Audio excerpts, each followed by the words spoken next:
Hello, everybody. Welcome to Popcorn Planet, and welcome to my new series, Change My Mind Nerd Edition Live, where I'm going to be doing this every Tuesday if you guys like it. Jody kicked my butt. He's like, Andy, what's with this show, Nerd Wars 1-on-1? It's too similar. It's confusing. So we're building a new one, and this is what I'm doing Tuesdays. Thursdays will be the regular Nerd Wars. So thank you for watching and tune in. Jody, are you there? I'm so excited to have you back. Check out these snazzy, sexy graphics I built. Man, this shit look fire, Andy Sig, bro. I'm coming here to get my win and my revenge from you defeating me on Yin and Yang last week. Dude, for those that haven't watched Yin and Yang, it is so much fun, and it's gonna be. You got to tune in. It'll be tomorrow night over on Jody's Corner. Link will be down in the description. Go look them up. Easy to find everywhere. But on Yin and Yang, we sort of have to force each other to take different positions on debates. It's gonna be similar here, but it's different. The way this show will work is I have a bunch of headlines. I've gone through a bunch of headlines, and I'm going to state my opinion. And if Jody disagrees, and wants to try and change my mind, he's going to go for a fight to try and change my mind. You guys, though, will be able to help decide whether he did or not. Now, look, it's impossible always to change one's mind. Is that fair, Jody? Sometimes when you're set, you're set. But sometimes you can give and be like, yeah, you changed my mind. But obviously, we can't be the judge of ourselves. We're not going to want to give each other the point. So you at home will help to sort of decide whether the other person did a good job. So it's going to be pretty fun, laid back as we go. This show will happen and be build up as we go. If you have suggestions, send them over. But I want to try and find something that's easy to prep that we can. Jody, I know, is on fire every time he shows up. This is sort of like a week in news. Today in the news, let's go through the headlines. Let's each take a hot take on the headline. And when the other feels like, you know what, I want to try and change your mind, they're going to tackle it. Make sense? Makes sense to you me. Good, Jody? Let's do this, man. Let's do it. So I'm fun. So we're going to talk about Brad Pitt, Jennifer Aniston right away. I'm so excited, guys. Everyone on the internet is talking about this. If you guys have a story you want us to try and change our mind on, hit it up down below, super chat, whatever. I'll be following up throughout the stream, so feel free to do that. I may add one of your titles in so we can see if it adds and gives the other person a point. All right, but let's get to the first main event. I got it here. Dude, look at that. I was like, woo. I got to work on transition stuff. Here we go. All right, so Brad Pitt and Jennifer Aniston's touching SAG moment. The photographer reveals details. Now, obviously, we've seen the photos, we've seen everything, but now the photographer, Emma McIntyre, has come forward to say how amazing it was. She has gone on to say, this is my fourth year. Go away. This is my fourth year doing backstage. The moments are really joyful, and they're often encounters and winners. It's always fun to capture these go-betweens. So, of course, when this photo was snapped, people have been waiting.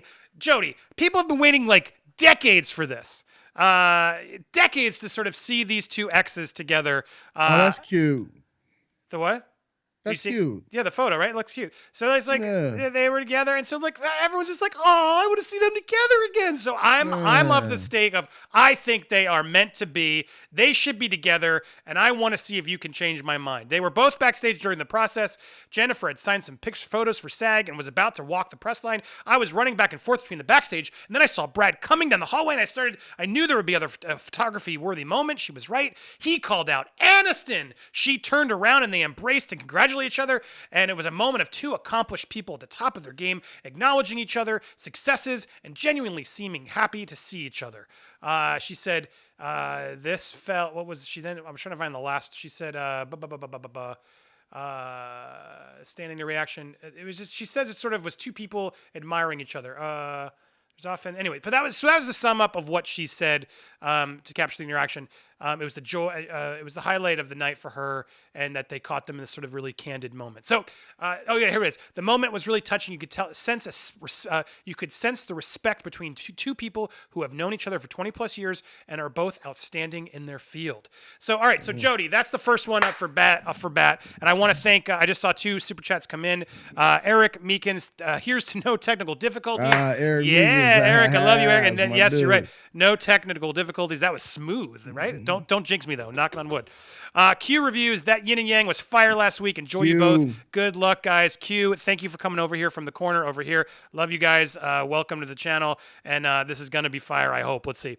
Suggest topics as we go. But let's get to this, Jody. What do you think? I think Jennifer Aniston and Brad Pitt are better together. I want to see them together. I feel like it'll make them happier. Do you want to try and change my mind? I could agree with that, but the real motherfucker in my heart and soul in my body just cannot let this stand. I absolutely disagree with that, and I will try to change your mind on that. All right, let's do this. So round one, changing my mind. We're going to Brad Pitt. You don't think they should be together. All right. Oh. Do you want, let's hear you first. Tell me why. Is this the same chick that he used to be with back around 2005 when they had a long-standing relationship? Right around the time I was working at a movie theater, and Mr. and Mrs. Smith came out in theaters, and then all the stuff that led up to the relationship suddenly ended with the drop of a dime when he got some of that Jolie snatch, and he was instantly reinvigorated with new life. And it's like the fountain of youth. He called up his girl and said, "Hey, what's good? I ain't coming home." And that was it. As soon as he got a touch of that Jolie, he was gone, because their real chemistry on that Mr. and Smith movie was something he ain't never experienced before in his life, to the point where you would leave your long-standing relationship and get with another actress that you worked with on a film, with all the paparazzi and all the news articles saying, "Oh, they were kind of smoochy. They look really, their chemistry was so real. I don't think it was really acting." And then the weeks later, you see them. She took Brad from Jennifer Aniston, straight up out the Central Park Cafe. "Come on home. Come over here to me."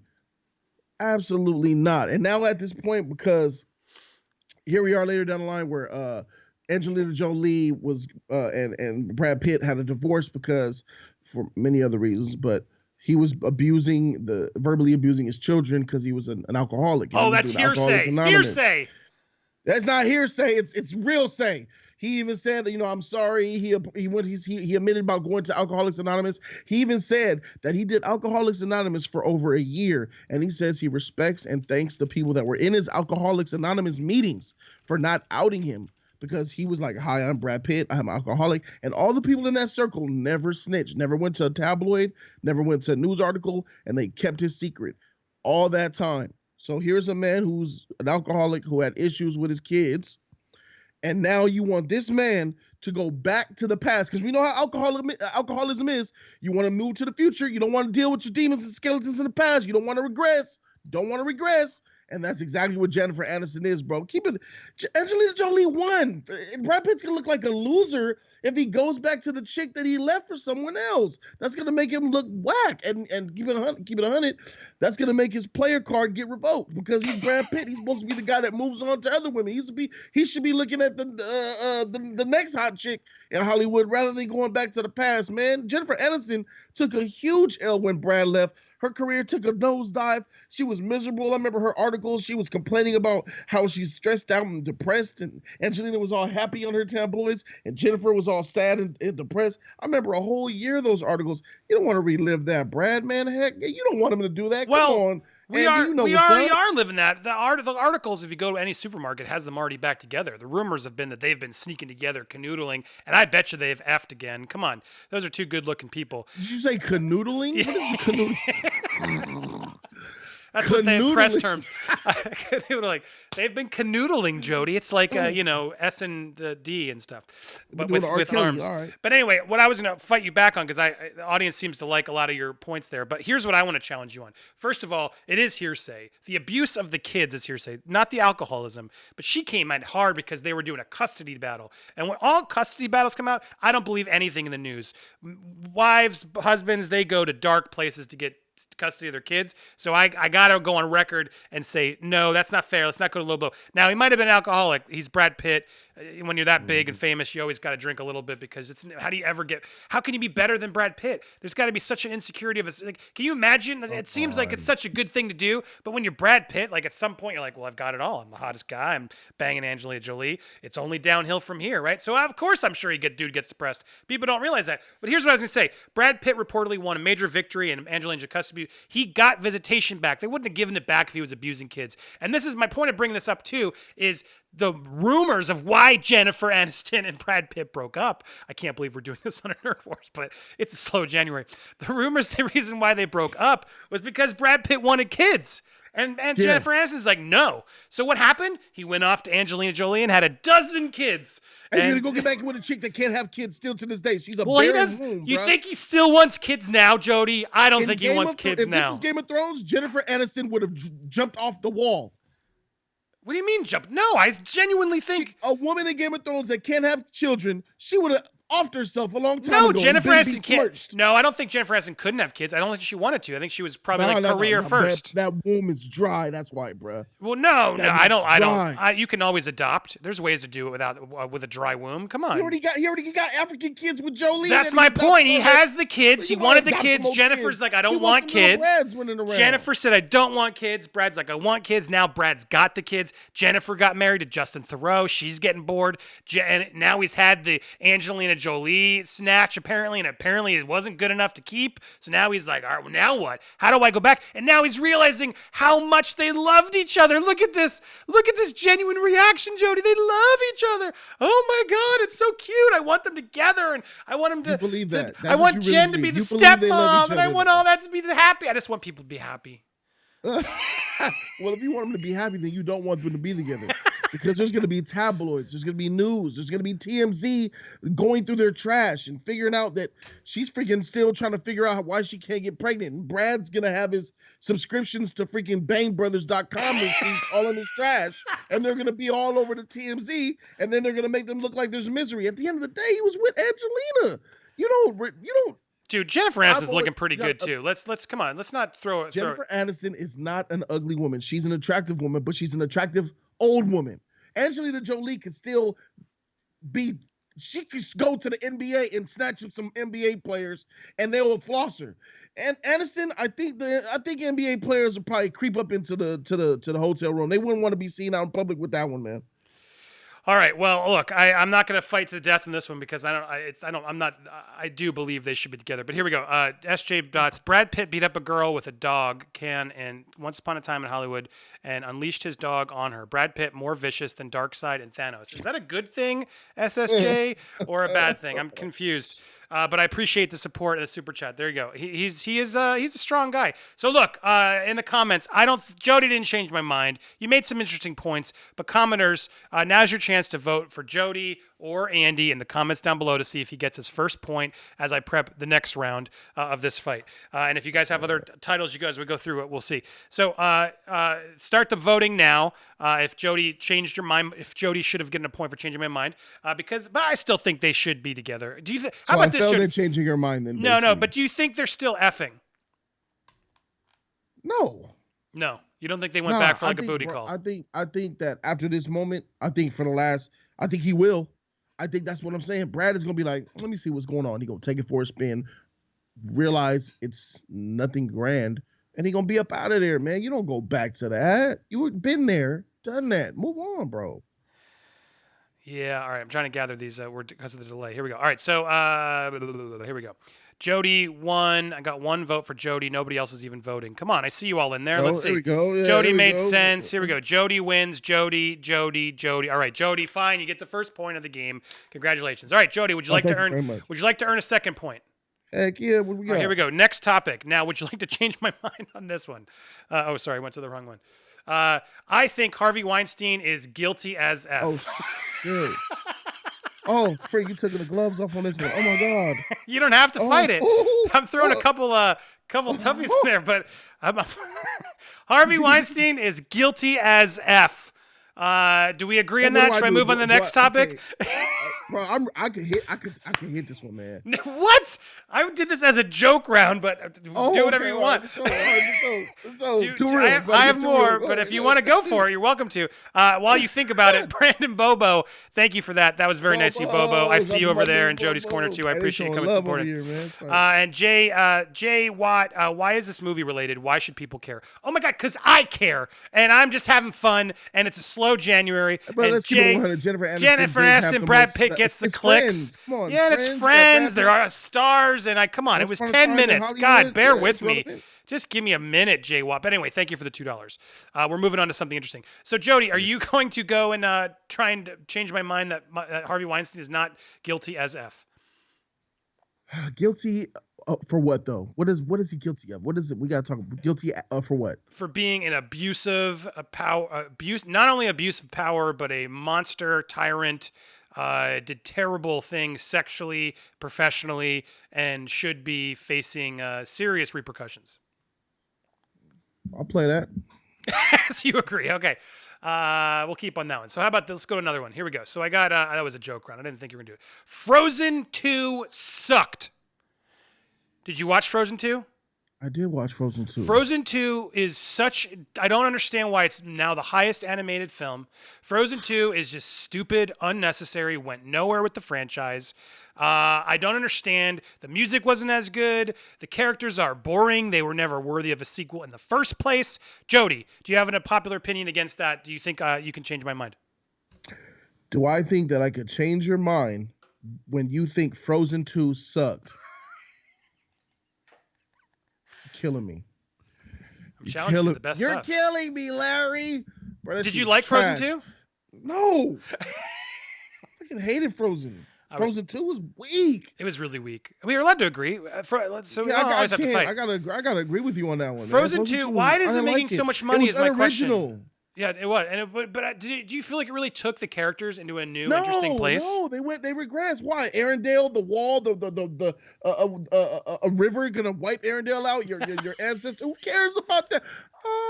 The freaking mama. Like that's the story.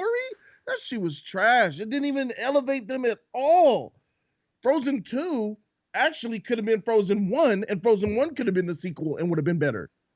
Yeah, I don't understand why people are loving it so much. Commenters, like my kids my stepdaughter liked it, my son did not.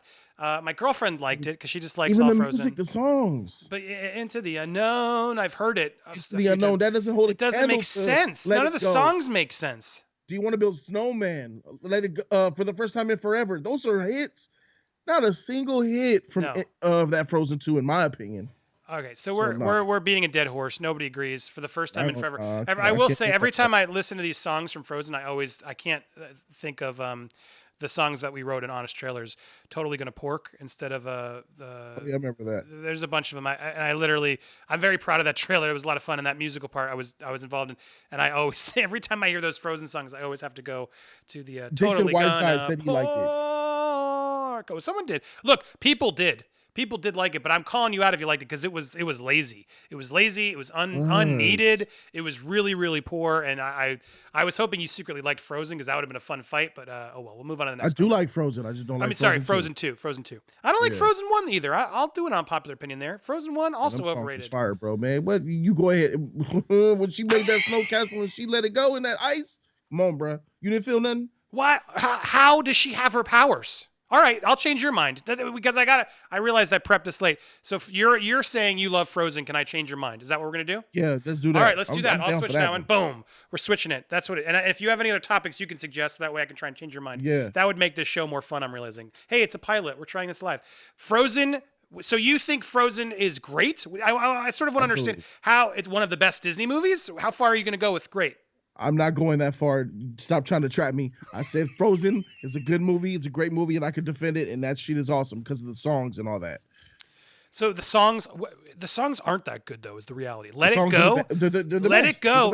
Let It Go is the best song. I'll give you that. But let me challenge you here. Name 4 songs. Do you want to build a snowman for the first time in forever? What's the 4th? Let It Go. That's 3. What's the 4th? What's a good 4th one? I don't like the Sven song, but the Sven song with the little gnomes and shit. Yeah, the gnomes. He's a really fixer-upper. I don't really like that one. Good for you. You pulled fixer-upper out. Okay, I'll get fair, but you acknowledge those songs suck. Oh no, that one song. Do you want to build a snowman? It's not a song. Do you want to build a snowman? It's a monologue. It's a monologue, and it's depressing as hell. Do you? Okay, bye. It's literally this song about 2 daughters through a door who are literally like slaves in a castle. It is horrifying. And it's not a song. It literally is a 1-minute chorus that then goes into them being defeated and doesn't actually, it's not a song you can play on a soundtrack. I Sure you challenge can. you. It's on the soundtrack. No, it's not a replayable song like Let It Go. It's one of those like interlude songs. Wait, so it's not that great of a song. I had that shit on repeat. I dare you to listen to that song 10 times in a row and not tell me that you want to kill yourself after and that it's not actually It's a good song. giving me a gift. I listen to it. I sing it to myself in Do the you shower, want to bro. build What a are you snowman? You listen to no. All right. Anyway, so I can't change your mind on that because you're talking just to the pictures on the wall. How about the fact that her powers make no sense? What? She's a Disney character. No. How is she creating life with these powers? And then we know in Frozen 2 it doesn't justify it either. She literally is creating life. She's making snow creatures. Olaf has memories. Like, that is some heavy stuff right there. It makes no sense. I mean, it's a Disney movie. I mean, there's so many other. Why does Maleficent have powers? Because she's a witch. All right, so is Elsa. No, she's not. She's just a girl who gets frozen powers from what happened in Frozen 2? Her dead mom and the brother. Did they justify it? A glorified good witch. She was a little kid. They locked her up because she had these powers. She couldn't control them. They were treating her like a witch and an outcast. She hid her powers from Arendelle because they were calling her a witch. They didn't understand her powers, so that's why they hid them from the city, because they would have been tarnished and they would have been called witches and sorcerers and cast out of Arendelle. No, she's a witch. She's not a witch. You're just calling her a witch, and you can call her a witch, but she doesn't. It makes no sense what she is. Have you seen the Wizard of Oz, the original? Yeah, the original, of course. All right, remember the Wicked Witch of the West was the evil witch. Yeah, and then the nice one. No, you're mixing Idina Menzel with Wicked. She was a witch. No. She was a good. Is Elsa a witch? Let's find out. Is Elsa a witch? Is Elsa the Snow Queen a witch? We're going to the Disney Wiki. Her powers to nature is not. It's not stated. It's heavily implied to be magical, but no, there's no guarantee here. It's a curse. So no, the Disney Wiki here is not. She's a Snow Queen. She's not a witch. Fact checked. No. So there you go. But you can call her a witch if you want. Instead of a vengeful witch, she evolved into a princess gifted with powers that terrify her. So if she was bad, then they would call her a witch. But if she's good, they don't call them witches. So what are we doing here? Well, exactly. Another reason why the movie's not very good, because they won't even figure out what her terms are. And beyond that, it's just another depressing Disney movie where all the parents are dead, where there's one good song with "Let It Go," but they're not interesting characters that you don't want to see more. Olaf is that sisterly love is real, bro. I remember seeing little girls in the theater hugging each other, walking out, and I still see them in the freaking laundromat with their Disney dresses on, singing that song. I see them all over the place. As soon as Let It Go pops and there's little girls around, watch them hold their sister's hands and grab their mommy. I hear you, but they say that they thought the same thing about Captain Marvel. Doesn't mean the movie's any good. My point is, yes, it's nice. It's nice when a movie comes out and it can give people like that, women and kids, oh, look, there's something to look up to. Doesn't make it good. So I don't buy that point. Yes, it's nice that little girls have Frozen to look up to, but it's not a good movie. Yes, sisterly love, I guess, but is it really? Anna's just, why are they locked up in the castle for so long? They could leave at any time. The whole plot of the story makes no sense to kids. You're trying to make it sense as an adult. It's a kid's movie, and when you're an adult and you kind of give in to the kid movie, you feel.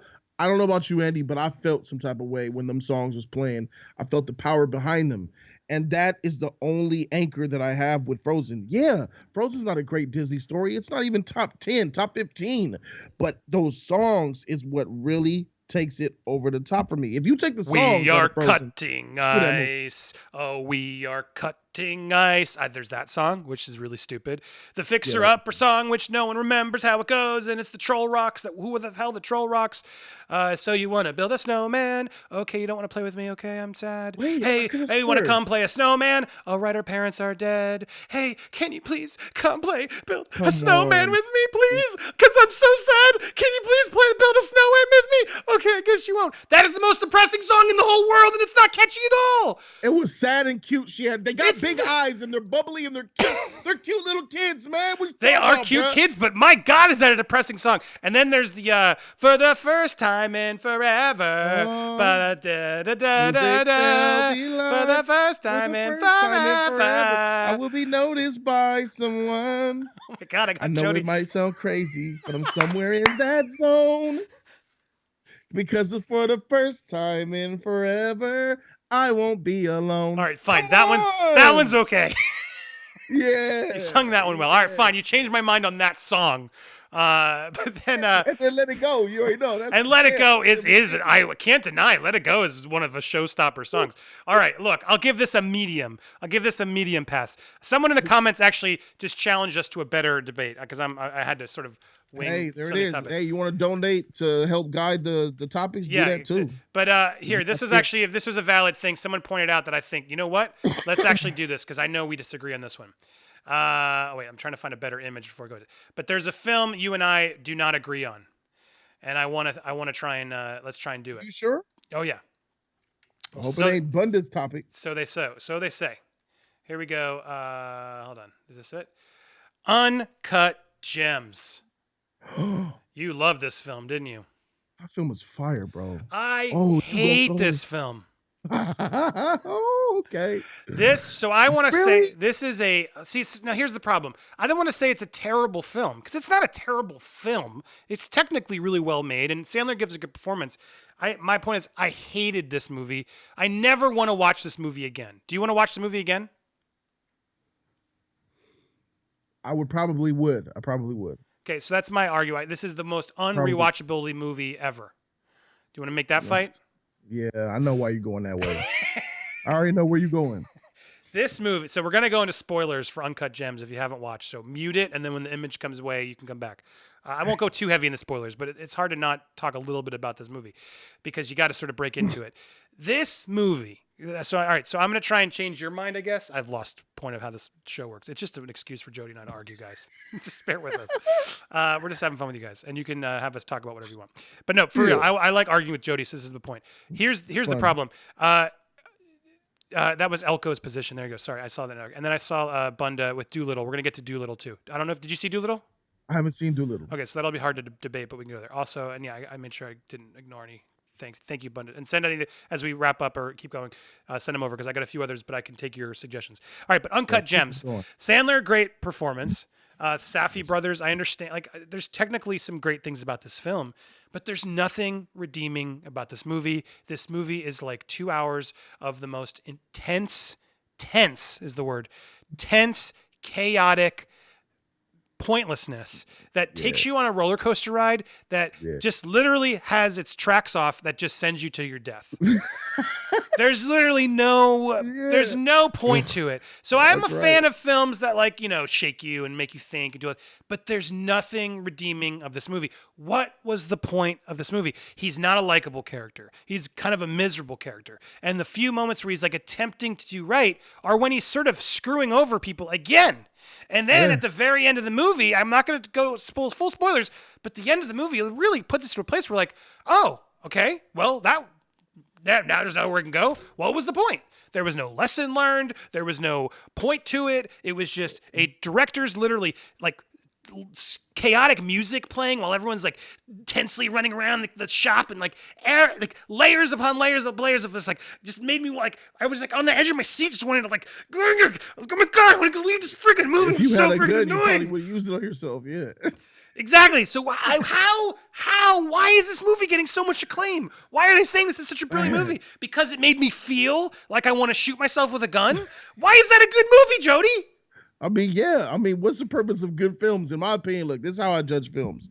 I judge films based on how they make me feel. If they can make me feel some type of way, especially feel all that emotion, it's an enjoy the ride movie. A lot of art is like that. A lot of movies are like that. Hopefully you guys enjoyed the ride watching it. It had a lot of amazing performances. The score was fantastic. Kevin Garnett, an NBA player, actually was acting. He took it seriously, man. The side piece girl with a fake booty was depicted one way, and then by the end of the film, she was a totally different character. About her. Yeah, it made no sense. Thought it was why is he with her? Oh wait, and then why was she with him? Because she was getting money through him, and she actually did love him. The money part she was getting for a little bit, I understood that, but you think she really loved him? She ended up falling. She was in love with him for sure. That girl was fire. She was fire, but hey, at the end of the day, Usually them rap stars that she be going out with on the club to get their chain, steal their chain. The Weeknd's not is gonna take her home and then he's gonna dust her after that. He kept her home, gave her a shelter, had her friends over the house, kept her, employed her. So a lot of fools wouldn't have done that for her, and she realized that. He gave her a lifestyle that she liked. The Sting, thank you for the support. Absolutely loved Uncut Gems. What up, Jody? And Tyler Bruzo. Why the F was Africa at the beginning? Didn't matter. Well, I mean, it was at the beginning because they were that's where they breaking mined the gem. Yeah, they were mining the gem, and from. Everyone was staring at the gem, and that was the whole thing.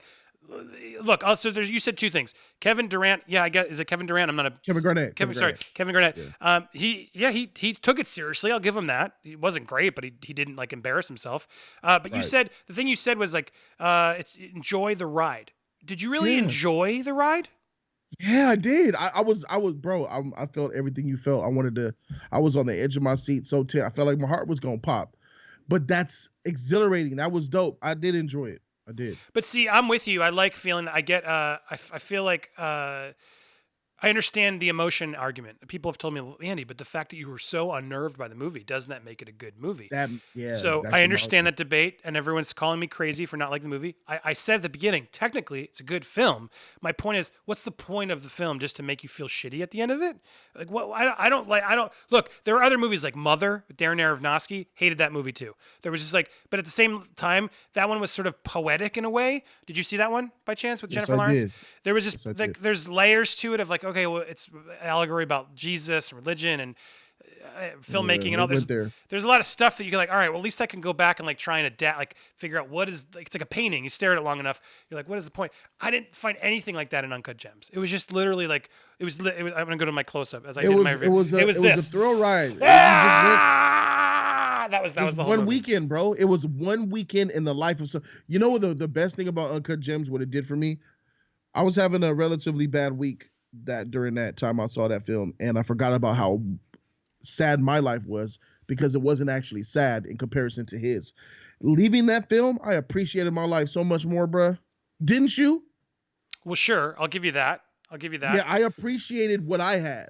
As like, someone who like it could get so much worse. I mean, and that not to get too psychological, but at my point, yeah, I know totally, because that's like I'm in a much better life now than I was 2-3 years ago. And I in a way, maybe I was relating to him in a way of like, oh my God, stop lying to people, right? There was a little bit of that because I was being unfaithful to my wife, and I was living a sort of shady life of doing that. And I'm not, and that could be why I'm so triggered by the movie, because I'm like, oh, you're such an idiot. But no, I mean, he wasn't necessarily doing that. It wasn't that connected to me. But my point is, yes, I related to that in a point where I enjoyed that part of the movie, but I still didn't understand why he was there. So I hear you. The girlfriend was a really good. I think the girlfriend was the redemption arc here. Totally. That last act was better and interesting, and then they just shot it right, and then it was like, nope. Any hope they give you, they threw out the window, and that's where they lost me. Because at the end of the movie, if it had actually all amounted to something, and then there was like a lesson at the end of it, I would have been like, all right, that movie was all right. That it was worth the ride, right? At the end of the movie, they just take you through, and then it's over, and you're like, his character doesn't learn lessons. He's hard-headed. Even if he lived and that didn't happen at the end, he would have screwed him again. That's the point. He needed to pay for all the bad shit that he was doing. And if you can't redeem him, he was a lost cause. He was a lost cause. You could redeem that girlfriend. That girlfriend, they redeemed her for me because she really elevated her. I'm like, wow, you really love him. You're doing all this for him and all that. That was great. And some money. She got a lot of money at the end. She paid, bro. She is out of there, bro. Yeah, no, she's living her best life over there, chilling and shit. Good for her. So all right. So look, yeah, I didn't. I can understand if yeah, JJ Smoove. I did. Damn, I felt nothing. I didn't care what would happen to him. There's a lot. This was a very divisive movie. And I think Andy's losing this one from Eric. She definitely was in love with him. I mean, look, the fact that it makes all these people think and gave Sandler a good performance. Look, I said at the beginning, technically, I think it's technically a good movie. Like, I get it, but it's a power. Yeah, it's like, but it's not the type of movie I want to watch again. The rewatchability is terrible. So I'm not even gonna make you lose that. Try to vote that, because I think we both met in the middle there in a fair place. Because fine, it's slightly better, but it's still not rewatchable. It does deserve the credit it is getting. I think. Yeah. I don't think Adam Sandler's best actor, but all the other stuff I agree with. No, he was good though. I will say it was good. definitely one of his He's better really performances. good. But yeah, and it would have been nice to see him up there in the Oscars for sure. But you could tell he was pissed because he was wearing suits. He was out there playing the game, and then he's like, "Looks like the Oscars don't like the Sandman." He like did that tweet that I thought was fair. Is that what he said? Yeah, he put a tweet out. He's like, "I guess the Oscars don't like the Sandman," but then he's like, "But I'm grateful to all my friends who got nominated." Everything I've ever heard from my own industry stuff, like people love him. He's like a super loyal, sweet guy, and anybody who works with him is like, "Oh my God, Sandler's the best." Yeah, so I don't have a funny story. We did it way back in the day. We did an honest trailer. We were gonna do every Sandler movie like years ago for Adam Sandler, and we made this pretty brutal Adam Sandler honest trailer that was just literally making fun of all the tropes of Adam Sandler. And then our like whoever was in charge of the company was like, "No, can't make fun of Sandler. He's nice, and we might be able to get deals with him." So he censored it. But I was sort of annoyed at the time. But then more and more stories came like, "Oh no, he's really nice." So I was actually glad we weren't super mean to him. Here's the tweet though. It was bad news. Sandman gets no love from the Academy. Good news. Sandman can stop wearing suits. Congrats to all my friends who got nominated, especially Mama. And then he showed Kathy Bates, who got nominated for Richard Jewell. But anyway, so all right, so there we go. Met in the middle, interesting fight. I like that. Thank you, Aiko, for that. Was Aiko for the suggestion? Flamin' Dragons. Love the Cobra Kai hat. Thank you. I got this at a Halloween store. It says "No Mercy" on the back. I dig it. Have you watched Cobra Kai the show, Jody? Yeah, I've seen like most of the first season. Oh, that's probably one of the best sequels there is. If you guys at home haven't watched it on YouTube, whatever it's called, the YouTube show, YouTube channel, premium, whatever. Red. I have YouTube TV. That's how I got my cable now. And it's if you want to do it, get me, because there's probably an affiliate code I can give you at least. But I like YouTube TV, and then it was on there, so I checked it out. But Cobra Kai the show is really freaking great. And good. Flaming Dragon said, "What, Jody?" So there you go. Thank you, Flaming Dragons, for that love. All right, so let's go to the other suggestion that came in. Doolittle. I know you didn't see it, so that's fine. But do you think this? I saw a question of. I'm negative on it now. Everybody is so negative on it, bro. Like I haven't heard a movie all year, well, of 2019 that was hated this much, man. That everybody agrees is bad. I don't understand why. You seen it though. You said you. What you mean you don't understand why, bro? You the first one that told me it sucked. No, I was the only one who said it liked it. I was the only one who went on record to say I liked the movie. You said it was. No, watch my freaking review. I'm literally getting hate because you're mixing me up with some other white guy. No. We had a conversation, I think last week on Yin and Yang, where you mentioned Doolittle and you mentioned that it messed up. Well, no, I mean, no, it messed up in that it added some other. It apparently ended the scene with there's a CGI dragon scene at the end where he farts. I didn't have a problem with it. I didn't have a problem with it. My kids loved it. Like it was their favorite movie in years. So I loved it because they loved it, and I thought it was like a fine family adventure. I don't know why everyone's hating on it. But the question I was it's good. So you like it then? Yeah, it's a kids movie. I liked it as a kids movie. What does that mean though? Because so is Zootopia, and that's a good film. Zootopia is a better film, but this is better than Alpha Dogs or Arctic Dogs. Like, there's a lot of terrible movies. Low though. I mean, God. Okay, you're telling me everything I need to know. You just went all the way. I gave you Zootopia, and you ran all the way to the bottom of the. No, I would argue it's close to Zootopia, because Zootopia actually, when I did my top 10 of that year, Zootopia wasn't on the list because I had trouble. I've seen it a lot because my kids have watched it a lot. Great premise, great message, but not actually as powerful on the scope of like Inside Out and other movies that are out there. Zootopia to me was not as high. So look, I love Zootopia. No disrespect to Zootopia, but made my top 10. Time didn't help make me love it even more, and I've seen it a lot. But here's the topic I wanted to go to, because you haven't seen it, so that's fine. Does Doolittle's box office flop spell trouble for Robert Downey Jr.? Oh, that's a good one. I don't think so. I think Robert Downey Jr. can easily bounce back from this, and who cares? I do. I think it does. I think this is bad for his career. All right, so let's make this an official fight for the votes. All right, so you think that Doolittle, the negative aspect of Doolittle can really tarnish his career? Go for it. Why do you say that? It's not just like the fact that it didn't do well in theaters. It was a tremendous, gigantic flop. I mean, $250 million budget, and you only made $30 million, less than $30 million over the weekend. I think he made $22 million over the 3-day weekend. That's not a good look, especially off them. that high budget that it had, and it's Robert Downey Jr. You left the MCU, Robert Downey Jr. You left the Iron Man suit. And it goes back to what you said last week on Yin and Yang, Andy, because you were right. He can go right back and be Iron Man. And you know what? A lot of fans, after seeing Doolittle and knowing about this and seeing the box office results, are saying, bruh, take your butt back to Iron Man, because that's a place where we all love you, want to see you, and you left the MCU to do this type of movie. And I think I just did on Jody's Corner Live yesterday, I revealed a article that Forbes released yesterday in response to Robert Downey Jr., and he took it there. He dropped his balls out for the world to see, the writer of Forbes. The article, you can pull it up if you want. The article is titled, Robert Downey Jr. Flop Lets the World Know That Robert Downey Jr. Was Never a Movie Star. The Rock is a movie star. Robert Downey Jr.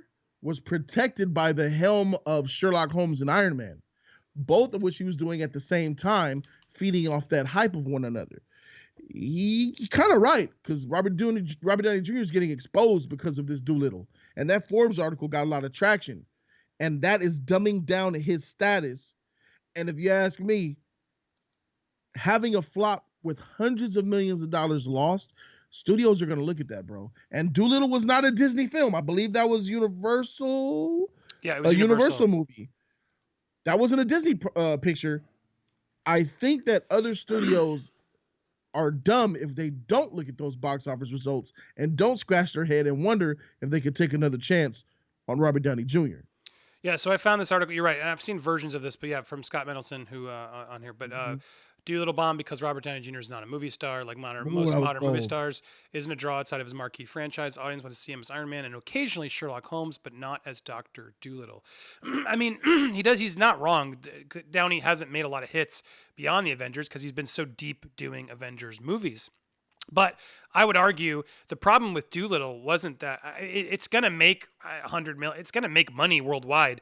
The problem is they spent so much money on this movie that it's being written as a flop. And so, and I think there's I just think it's getting an unfair amount of it lost to 1917. Yeah, no, which is crazy. Look, this film on paper, everything about it should have been a hit.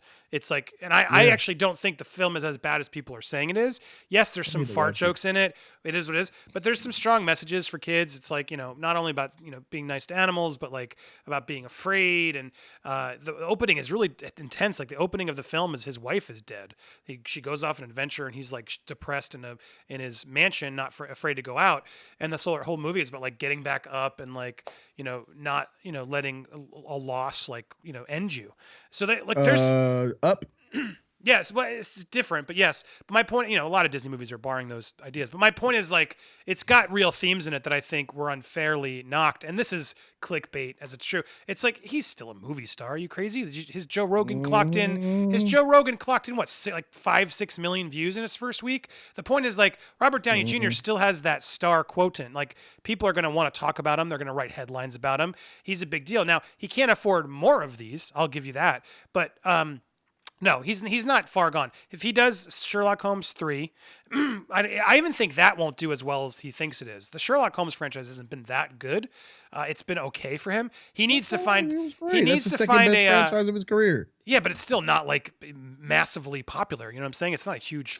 Sherlock Holmes isn't that big of a franchise. Yes, it's. What is that big? What do you consider that big? I think it's not a. It's not Mission Impossible. It's not. It's not like I'm trying to think of like Jumanji. It's not like a huge. I'm saying like a franchise where you're like, oh yeah, those are big.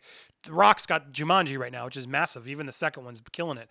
But he needs something like that, and I think he'd be wise. Sorry, frog in my throat.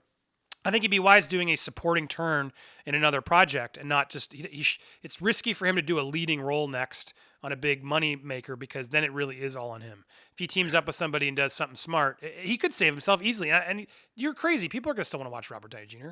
I don't know, but look what you just did there without even noticing it. You mentioned Jumanji and you mentioned Mission Impossible. Two franchises who are led by two movie stars. Tom Cruise, Dwayne "The Rock" Johnson. Robert Downey Jr. is not a movie star, bro. He is an acclaimed actor. I don't think you're confusing the two, but in case you are, he is an acclaimed actor like Tom Hanks. but he is not a movie star. Arnold Schwarzenegger is a movie star. You know what I mean? We can go through The Rock and Tom Cruise's movies and show a lot of failures. I think it's unfair to, dude. Robert Downey Jr. has made the most.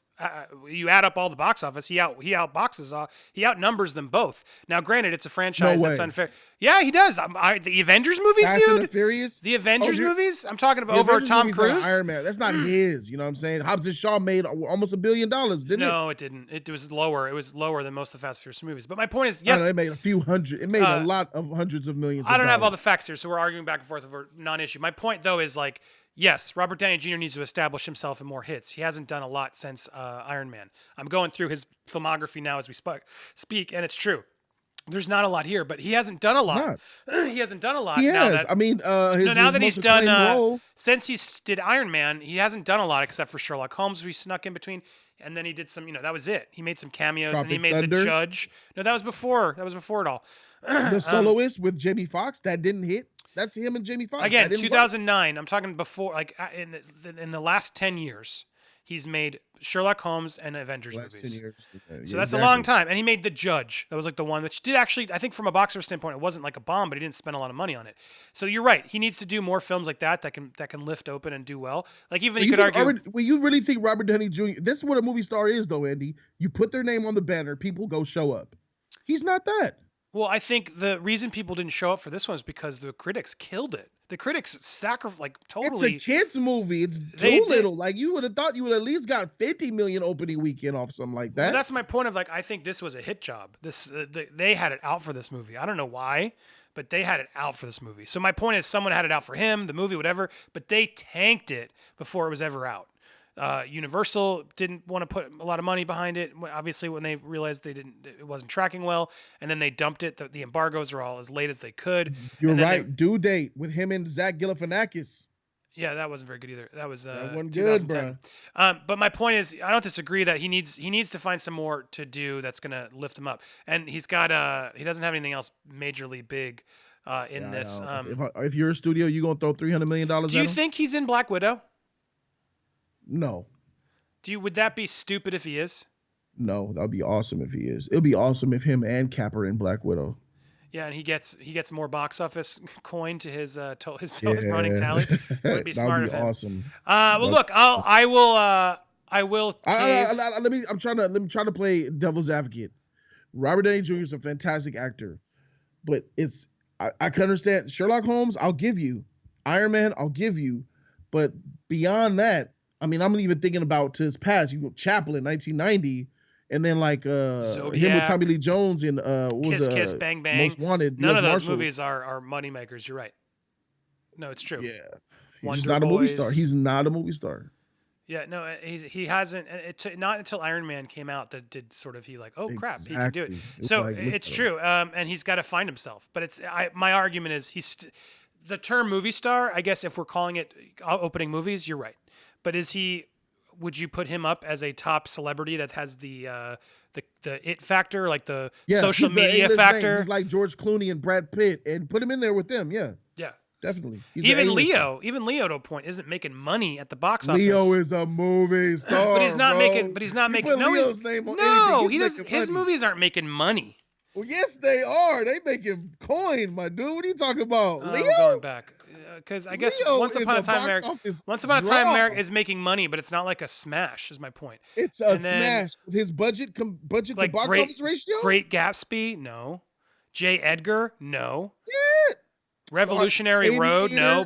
Body of Lies, Revenant, no. Blood Diamond, no. Aviator didn't make a lot of money either. Blood Diamond. You can. My point is, he's got The Revenant did well, but it wasn't like I wouldn't call that a box office smash. Is all I'm trying to get at. He's an actor's actor, right? But he does pretty well. It's like Bradley Cooper. You could argue is in the same level as him, right? $171 million for Blood Diamond. Any movie that makes $100 million that's not a action huge blockbuster is a lot. I can't get do they still have box office group? Anyway, so who is a movie star is a whole episode. But right. I think it's debatable we're arguing over what the term of how much money do you need to make a movie to be called a movie star. is really what I guess the point is. Yeah, okay, yeah. So I'm not saying Leo hasn't opened up huge movies. He's in Titanic, which is the biggest movie of all time. Right. Inception did really well. Wolf of Wall Street and what's it called? Once Upon a Time in Hollywood. They opened big and they're making money especially for their budget. So sure, he's RTJ doesn't have any of that, is what I'm saying. Yeah, all right, that's fair. Even his dramas aren't doing as well as Leo. So all right, fire. I still don't know if I'd call him the movie star from a box office perspective, but I guess he does deliver more than I'm realizing.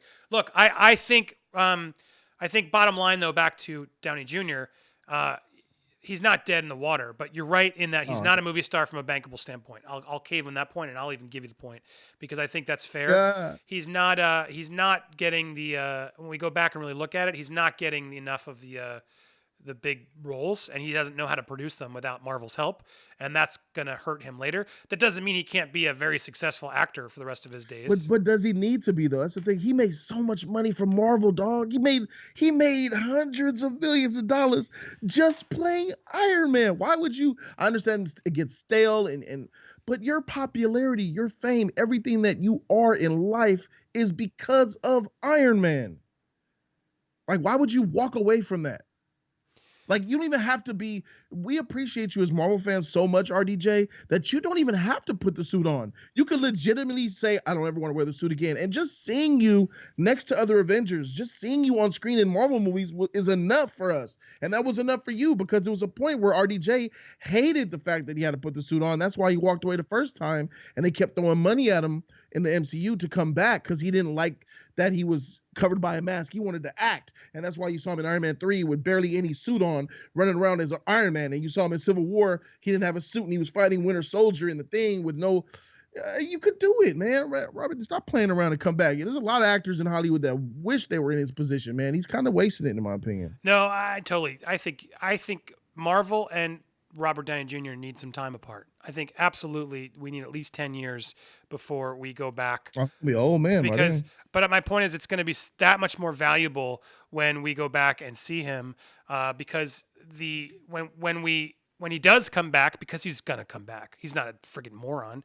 But you got to take some time off, let it die, and then figure out a way to do whatever alternate multiverse or something. Of course, he's coming back. I mean, he needs after a few more Doolittles.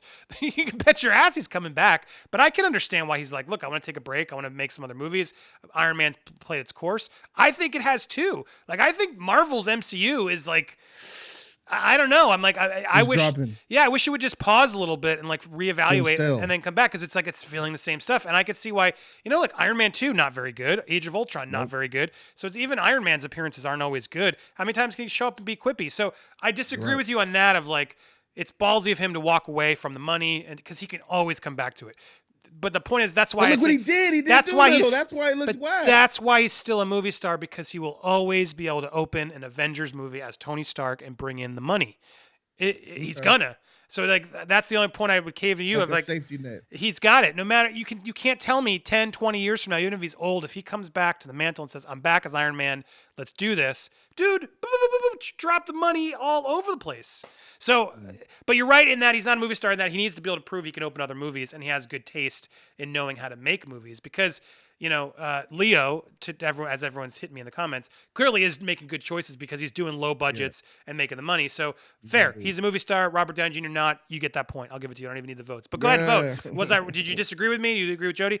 I've lost track of how many points. But Myra Marin. My Lakers sheet. Hey Myra, thank you for the donation. Was it RDJ who wanted to leave, or Disney? I heard it was him.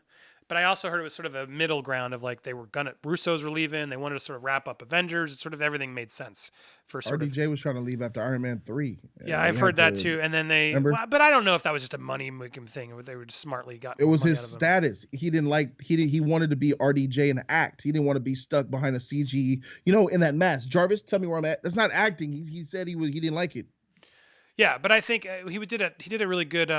His Rogan interview was really interesting. Talked about it, but he talks about how grateful he was and how great that experience was. So I think he'll be back. But there you have it. That was a good detour. I think worthy. I had Let's see which one of these you like best. I have a few more because I don't want to keep us going for 3 hours, but we can stick around for a couple more. Oh, this is fun. But let's keep. So I have a couple other topics here, and if anybody wants to pitch one, now's your opportunity as I find the next round for us to argue. And we try to attempt to change each other's minds. That's our point. And just have a movie dialogue. You guys chime in. I'm checking your comments. Thank you, everybody who's chiming in the comments. I see you all. Appreciate it. All right, so we had Michael Bay's 600 Ground viewed by 83 million members. Do you think Netflix gooses its numbers? I think Netflix misleads and markets their numbers to their advantages when they can. They use very careful wording. They don't really tell you how long that took to get to 83 million. The point of the matter is like this. I could shed light on this. This headline feels like it's a success, but I would argue no, this wasn't a success for them. This was a very expensive movie, and how the hell are they making their return? Why wasn't this in theaters? Would have made way more money in theaters, and when they put these very expensive, big money budget projects behind Netflix wall for $10 a month for everybody, they're losing money. This isn't a success. They're bleeding money left and right, and 83 million members, that's not enough people to watch a Ryan Reynolds, Michael Bay movie for free, practically, on Netflix. Does this seem like a success to you, is what I'm trying to get at? That, as it stands, sounds really successful. 83 million, that's a large number. Right. But what I wanted to introduce into this equation is the Hollywood Reporter released an article earlier today about exactly the changes that Netflix made to what actually counts as a view. Right. In the past, they were counting a view as if someone who goes on Netflix streaming service, you have to watch 70% of the film or television show for it to count and register as a view. Now the change that they've made is, guess what? 2 minutes. Which is such BS. 2 minutes. If you watch 2 minutes of a film on Netflix, they count that as a view. And if you watch 2 minutes of a show, it's a view. So it's crazy because I bet you sometimes with that, when the movie auto plays while you're looking through movies sometimes, does that count as a view? Yeah, if it's 2 minutes. Like literally, you know what I'm talking about? When you're on the menu screen, you're like, all right, what is this? And then it starts playing a clip. And you're like, I would say no, you have to click that. No, but sometimes it's not a trailer. Sometimes it's literally a 2 minute. Autoplay is a view. Sometimes it's literally a 2 minute clip that they just play. So I wonder, like, I know from websites and working at them, like you can totally trick the numbers. They have like landing pages that are just like that. If you ever go to /film and you see those dumb little links on the bottom, the clickbait at the bottom, and it goes to zergnet.com or whatever it is, those Zergnet articles. My point is, then you go to that Zergnet article and it's like, here's Honey Boo Boo. She's really hot now. And then you end up clicking through 100 friggin' pages to try and find the thing that you thought you were going to get and you never get it. Every time you're reloading, there's like 1,500 videos behind on the scenes that are every time you're reloading, you're giving views to a bunch of other pages or videos. So my point is, you can goose those view numbers like crazy to get real. So because they don't release their streaming numbers, and like you said, it's 2 minutes, I don't buy it. And if it's if it's 86 million people or 83 million people who watch 2 minutes of it, not really does that mean it's a success for Netflix? All right, look, Andy, 83 million, 2 minutes. How many you think really watched at least 70% of it and on? Half of that? I'm going to say like, half? I was going to say like 9 million, bro. Oh, wait, I was being generous. Yeah, that's generous. I'm like, that's probably 9 million. All right, so and how much is a Netflix subscription? Which is $10? That's easy math. Well, 16 if you got the 4K. I don't know. So we have 83 million times $10 a month, right? So that's 83. Can I do that? What is that? Someone who's better at math. 83 million is it doesn't even give me. What is that? 83 million times 10 is that's a lot of millions. It is. That's a lot. But I don't think that. That's my point. That's a lot. That's what I'm saying. It can't be real. 83 million times 10 would be. You think people are trying? What I'm trying to say is, you think that people are trying to subscribe to Netflix just for that movie? That's not the case. It's people who already have a subscription who then view that. So I don't know how they do it, but can someone in the comments help me do the math? Help me do the math, because how many is it? Trillions? What? 83 million. You just add a zero. 830. 83 million times. Well, it's $16 is what most people are saying. So I'm paying 16. So what's 83 million times $16? How much is that? I don't know. That's probably 1.5 billion. It's around there. Well, I want this. It should be around 1.4, 1.5 billion. Just off the top of my head, around there. 1, 2, 3, 1, 2, 3. There we go. Times It is. There you go. So it's 1, 2, 3, 1, 2, 3. Yeah, it's $1.3 billion that they made on that movie in theory.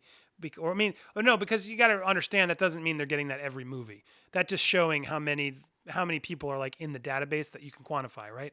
So they're making 1.3 billion on their users who watched Six Underground or whatever else they watched the second round. Now that's per month.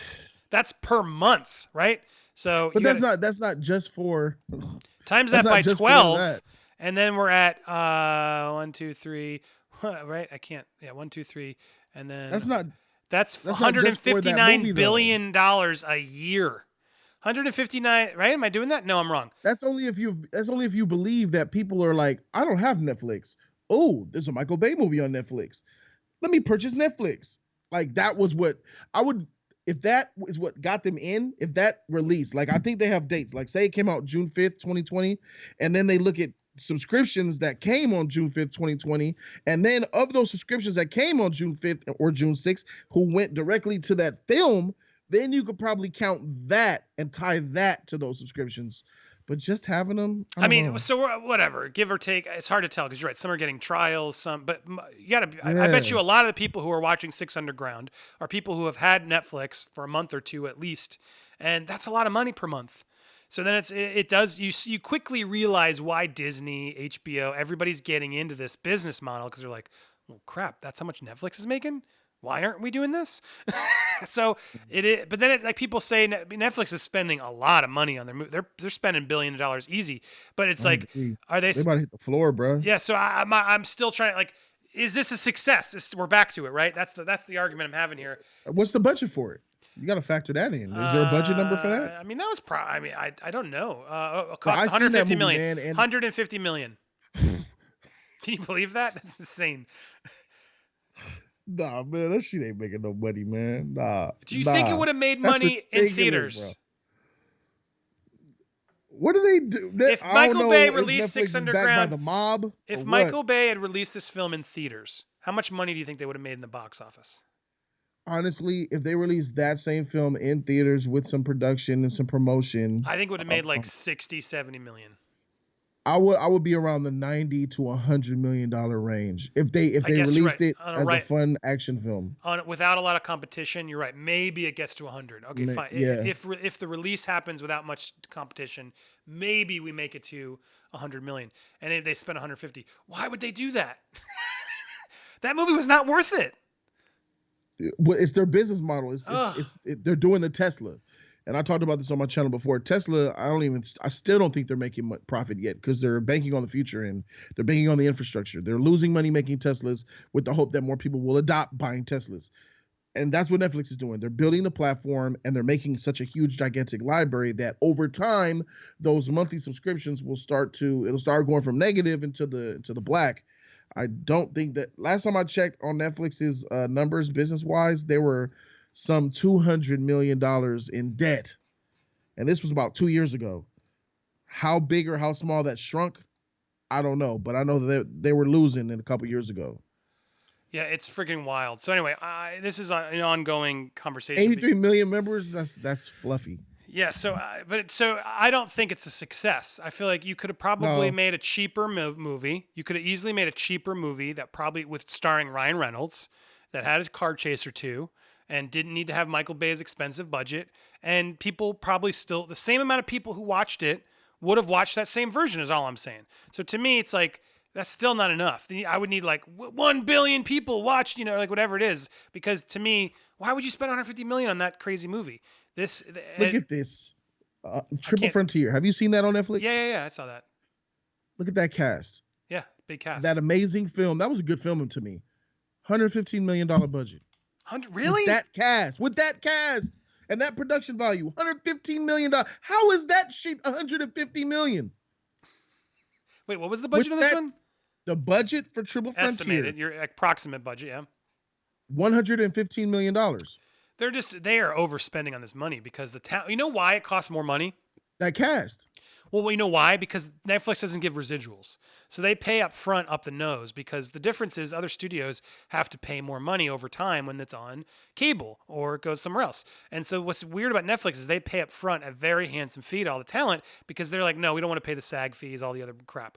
You don't get it. It's on our thing forever. So what's interesting though is I don't know if then what if Netflix is like, man, screw this business model, but can we sell our streaming rights to Disney Plus in 10 years? I don't know I think they can. I think they own it outright and can do whatever the hell they want with it. So it's interesting. But what's crazy is when studios were making all these big movies like a Triple Frontier, which that's way too much money for a Triple Frontier. But when they're making all the money, it's spread out and they can get multiple. They're getting the DVD revenue. They're getting the box office revenue. They're getting the cable TV revenue. Then they were getting Netflix revenue. But now Netflix isn't getting any revenue but subscribers. And I still can't figure out how the hell this is happening. It's bonkers to me. They got a big bank account. They have a huge bank account. But yeah, Triple Frontier was pretty solid. I liked it. But yeah, that just shows you those budgets are high. It's crazy. It's weird Netflix is revealing their budgets. Why even show the budgets? But I guess they sort of have to so the actors know, oh, wow, you're actually going to give me money. Martin Scorsese's like, oh, wow, you really are going to give money for my Irishman? Anyway, it's fascinating. I love always talking about this stuff because it gets kind of crazy. Here's another weird story. Ready? Speaking of Netflix commits to Bradley Cooper's Leonard Bernstein film. Here's my problem. This film is produced by Martin Scorsese, Steven Spielberg, Bradley Cooper, Todd Phillips, and then like 10 other people. That's too many friggin' big name producers. All right, hold on. Who is Leonard Bernstein? I don't know who that is. So Leonard Bernstein is he's an old what is this? He's like he's an old actor, I think. Well, hold on. What is it? And the wife, the relationship between, he's the composer, right? That's what I thought. Leonard Bernstein is a composer, and his wife, Felicia Montaligo, promises to do their lives justice, a renowned filmmaking team. He made a ton of famous movies, Leonard Bernstein. Didn't he do, wow. Why am I forgetting this? Why am I forgetting who Leonard Bernstein is? He's a very famous cinemaphile guy, but he was the composer for, was it Hitchcock? American composer, conductor, author, music lecturer, and pianist. Yeah, he did a ton of stuff. I mean, I've heard of the name, but I'm stupid in my classic. One of the first conductors born and educated in the United States to receive worldwide acclaim. But he did like West Side Story. I thought he did some Hitchcock. Am I crazy?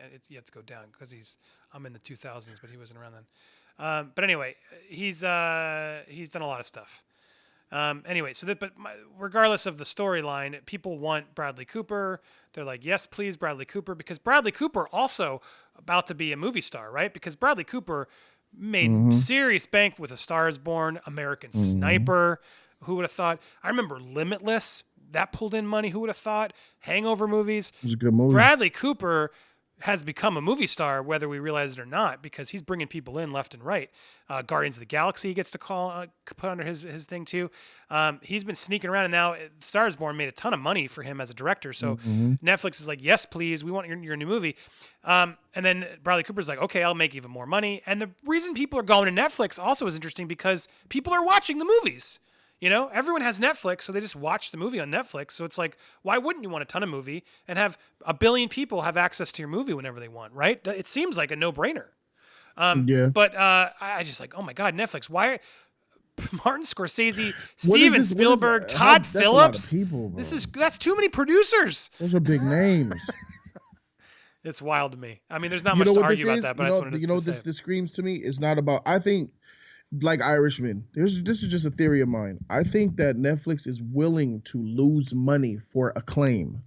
I think the Irishman, they knew that they were going to lose money on it, but they knew and they believed in that director and they believed in De Niro and Joe Pesci and Al Pacino, that they knew that was going to have Oscar buzz. It was going to be awards winning, and everybody is looking at Netflix. And Ricky Gervais, who went on the thing, everybody knows Netflix is going to win. They win every year. Just go ahead and give the award to Netflix. They're killing it. Netflix was sitting back eating that shit up like, yes, because good job, Ricky. Because they pay him a lot of money for his shows and his specials. Exactly. Well, yeah. And then this shit right here about this acclaimed actor. Look at those producers that are tied to this. That is a historical timepiece. Steven Spielberg, Martin Scorsese, Todd Phillips, they want their name on that for the legends, for the history books. They want to be the ones that actually gave this man some credit to be down there as a producer so they can say, yo, I'm the one that helped produce this. And Netflix got their name and they're backing their money to say, look what platform this movie came out on. Sure, we overpaid. Sure, we took a L.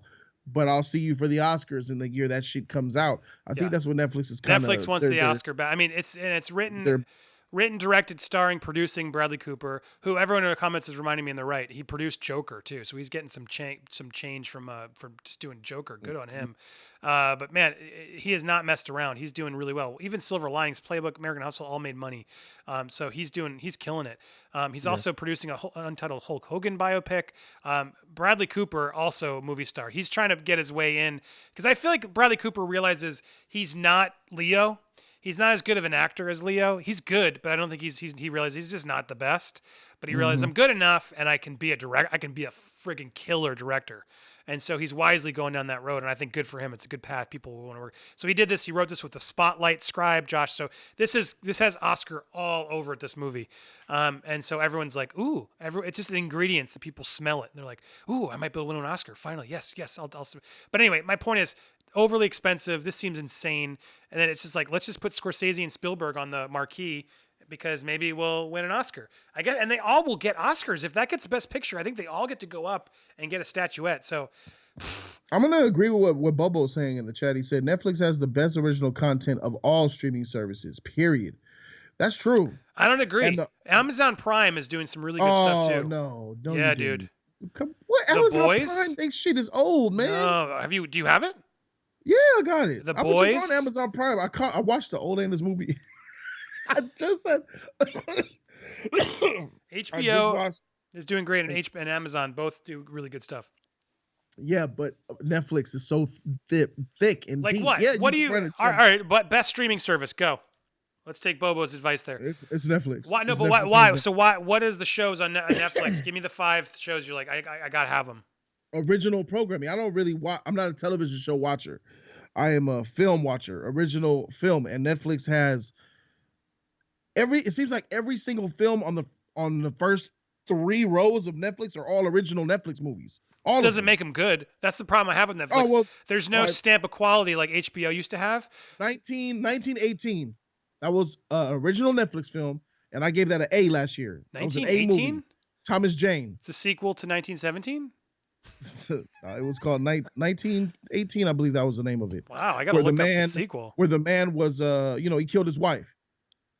Where he murdered his wife and raised his son. I don't even know. There's a movie called 1918 that happened last year, and then this year they did 1917. That's 1918, let me see, 1918, I believe it's called. There's a 1918 from 1912. It might be 1912. It's one of them. Get your years straight, damn it. 1922. There it is, 1922. Okay, there we go. 1922. I seen The Two Popes, fire. Marriage Story, fire. Oh, let's argue about that one next time because ugh. Look. A Fall from Grace. I just saw that last night. Tyler Perry. It's the classic Tyler Perry BS, but it's one of the better Tyler Perry BSs. The Witcher. That's like, I think The Witcher just got. Are you watching The Witcher? Be honest. I am not. don't just spout shows you haven't even seen. I watched the Mind of Aaron Hernandez, that documentary. Fire. And let me tell you what else I'm watching on Netflix that I'm almost finished. The History of World War II remastered in full color technical. It is beautiful. Is that the one Peter Jackson did? Because Peter Jackson did a show like that. He did a movie that came out. No, it's not Peter Jackson. It's narrated by some old dude, and I've been glued to it since last night. It's freaking the best World War II freaking content that I've ever seen or read, and that's a Netflix original. Look, Netflix is spending money to have shows. I'll give you that, but my point is, I don't tune into a lot of them. I'm not like Frontier, like we talked about. None of them. They're all there and it's stuff, but I don't like tune in. Like The Boys. The Boys was appointment television. The only appointment television for me on Netflix was Stranger Things, and that was like it was fun. That's Netflix. But I'm saying that they had that one, and they have also been around longer. But Boys, all right, keep going. But I'm saying, but Amazon, the other one right now that's amazing on Amazon is Fleabag, which it's winning every award in the house because it's the best show there is, which you probably haven't watched, but it's fantastic. And I put it off forever because it's not my type of show, I thought. But The Marvelous Mrs. Maisel is actually very funny and very well put together, well done. And then there's also a lot of TV. What about the movies though? The movies there's also they have better real movies, not the originals. If I want to go watch like an old movie, they don't have OG movies. Yeah, like, dude, they got like the Naked Gun on there. trash. No, but I'm saying from a movie library, I actually watch more movies on Amazon because they got like old movies I actually want to rewatch. Netflix doesn't have them anymore. Have movies because they can't afford to pay the licensure for the good ones. No, they did. Was it Manchester by the Sea? They've done award contenders. Yeah, they have. I've seen Manchester by the Sea on Amazon, as a matter of fact, because no one else wanted to even carry that overrated freaking film. Oh, no, Casey Affleck won Best Actor for that role over Denzel Washington's Fences. You kidding me? Wait a second. Oscar's so freaking racist, man. Oh, you know what was produced by Amazon Films? Uncut Gems. Oh, was it tight? Well, it's A24, but apparently Amazon helped on that one, so according to this list. A24 is Amazon? I don't know. Tom Clancy, they're doing the Lord of the Rings. Man, is that true? Is this true? You can't, Good Omens. I hear good things, but I haven't watched Amazon versus Netflix, bro. Modern Love is a really good show by the guy who made Sing Street, which I just love, and that's on there as well. But yeah, You Were Never Really Here with Joaquin Phoenix was really interesting. Honey Boy, that new one from Shia LaBeouf, I hear it's great. I haven't had a chance to see it. Is that on Amazon? That's on Amazon. Brittany Runs a Marathon. I haven't had a chance to watch it, but people are raving about that. So look, I mean, they have stuff, but I agree. Manchester by the Sea was one. Beautiful Boy apparently is really depressing with Steve Carell. This is lackluster. But Amazon got fired. The Big Sick was fantastic with Kumail Nanjiani, and they released their movies in theaters, so I respect it a lot. Big Short was not made by Netflix, you liar. But it's on Netflix, is what I'm saying. Amazon Prime is underrated. It's worth it. It is. And plus, you get the Prime benefits. You don't get that with Netflix. I only have Amazon Prime because I do it for the shipping. Right, but then you get all these free movies. It's just it's a bonus on a bonus. I don't spend my time on there. I give my time to Netflix. I'm even off Disney Plus. I'm tired of it now. Disney Plus. I'll agree with you on that. There's nothing to watch on Disney Plus. There's kid stuff, and I watch The Simpsons. I'm rewatching The Simpsons with my kids, but it's like even my kids are like, I don't want to go on Disney Plus. They would rather go to Netflix to watch some of their kid shows. There it is. And I can say that I agree that Disney Plus is in trouble unless they really start to stop BSing and put some of that real content out. Because after Mandalorian, there's nothing original to really. I seen Jeff Goldblum's series. I've seen that in a couple of days. The family-only content is a bad thing for them because they need to move 10 times faster than they're moving because who wants to wait till the fall to watch Mandalorian 2 and Captain Soldier? Like that, okay, I'll be interested then. But until then, like, why am I paying? Why would I pay per month for Disney Plus right now? I'm glad I have Disney Plus free because I'm gonna be honest, the library as it stands, it's not worth the $6.99. That's why they were smart. They gave that sort of 2-year deal to a lot of people because people are tuning out. But now a year from now we'll see. But man, Disney needs to fast track like a ton of shows. Dude, we are 2 months away from HBO Max. That's going to be and they're shooting a lot. I know a lot of people working on shows like they are working fire like because they're like, and that doesn't mean it's always good, but they're at least like they know they have to like move quickly to get their content up. So when you debut a service, you got to have a dozen shows ready. The one that I can't figure out is Apple, and it's frustrating because the morning show is a really, really good show, surprisingly really good show that I didn't think I'd like. And I actually really, really appreciate it. Give it a shot. Find it if you can download it somewhere or something. That's Jennifer Aniston, right? Jennifer Aniston, Steve Carell, and Billy Crudup is amazing in it as the studio sort of exec. But I'm telling you, I thought, it's going to be this a dumb, like, liberal Me Too propaganda crap. And no, everyone has a dirty secret. They really are trying to hit all sides of it. And it's a fascinating drama that unfolds with twists and turns. Reese Witherspoon's really good. It's just really engrossing television that has, like, at the end of an episode, you're like, I got to watch the next one. If that was on Netflix or any of these other bigger shows, we would be talking about it a lot. But because it's on Apple, like, who the hell cares? Who cares that it's on Apple? Like, how do I get that? Do I have to just pay for that? If you buy an Apple product, you get it year for free for a year. Otherwise, you got to pay like $5 and they have 4 shows. It's like makes no sense. But Apple has so much money, they don't care. This costs them nothing. They're like, we'll make a dozen shows. They got an M. Night Shyamalan show. I wanted to see that C show with Jason Momoa. I tried it. It's weird. I can't get into it because I'm like, how are they not killing each other? They're literally all blind and they're fighting each other. And I'm not trying to like make fun of blind people. I'm sorry, but Someone actually was trying to help me. He's like, well, they would smell each other, but these are like knockdown, drag out fights, and you're like, wouldn't you at one point accidentally stab one of your like own team members? It doesn't make any sense. But apparently it gets better. I don't know. But anyway, there's another one from M. Night Shyamalan, and there's some other stuff. Amazing Stories from Steven Spielberg's coming there. So they have some big shows, but it's a waste of a service. I wanted to go to one other story and wrap up, and then if anybody has a suggestion before we wrap out of here, send it over.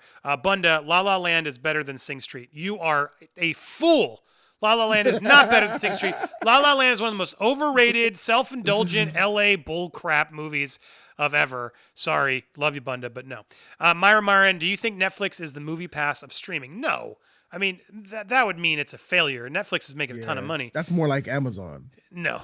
Amazon has too much money to fail either. That's my point, just from Amazon alone. No, they're backed by Amazon. Apple TV, though, is sort of the movie pass. But even Apple TV can't fail because it's Apple. But they could shut it down. It's like Verizon Go 90. Nobody remembers that one. But Verizon made a service, and it failed because it sucked. But they wasted a lot of money. But Verizon has plenty of money. So I don't think any of these companies that are doing streaming services are going to fail because they got a lot of money to waste. They know they got to spend it. I think Disney Plus and Apple are at the bottom, though. Disney Plus will win. Disney Plus is playing a long con. They know. They got a lot of stuff in development. They're fast-tracking Home Alone movies and tons of stuff that's now this next year is all production. So next year, if done right, they got a lot of stuff coming. She-Hulk, Moon Knight. But then that price is going to go up exactly. too. And but they can do it cheap but then once the stuff starts actually coming out, they'll have Obi-Wan next year. They're going to have a lot of stuff next year. So, and they smartly release it week to week, right? So it seems like there's more of a value. Which is a fight I want to do. I don't want to do it now. I want to save it for Nerd War. Binging or weekly TV viewing. We're going to do that in a later episode because it's an interesting.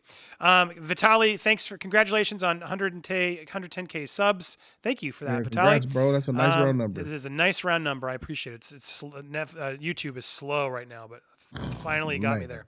All right, but I want to go to the story to wrap up, and if anybody has a subject to share, let me hear it before we wrap up. But Patrick Stewart met with Marvel's Kevin Feige, and he has no intention of playing Professor X again.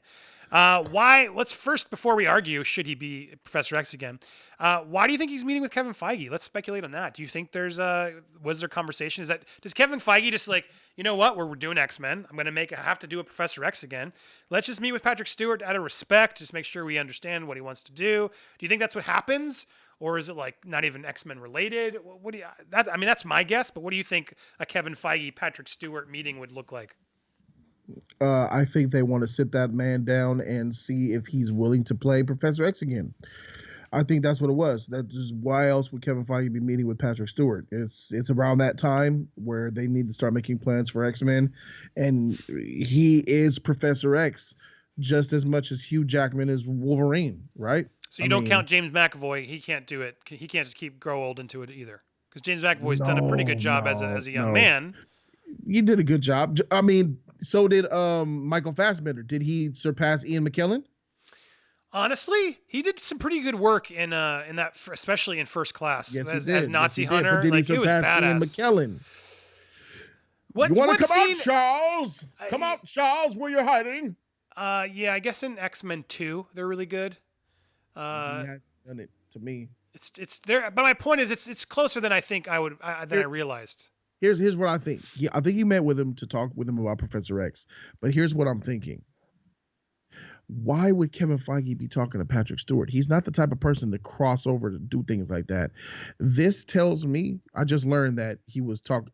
So this tells me that Kevin Feige is going to do some time shifting where that Professor X is another reality's Professor X. And then on the MCU side, they're going to come up with a newer Professor X. I think they're going to blend them two together. And I think there'll be two Professor X's, him from the Fox universe. And then this one will come up with a whole new actor for the MCU, I think. He's too old to play Professor X, obviously. Well, you got to remember, they also have their Marvel What If. So, I mean, Kevin Feige could meet with him to say, hey, want to voice an X-Men, thing we're doing? That's boring.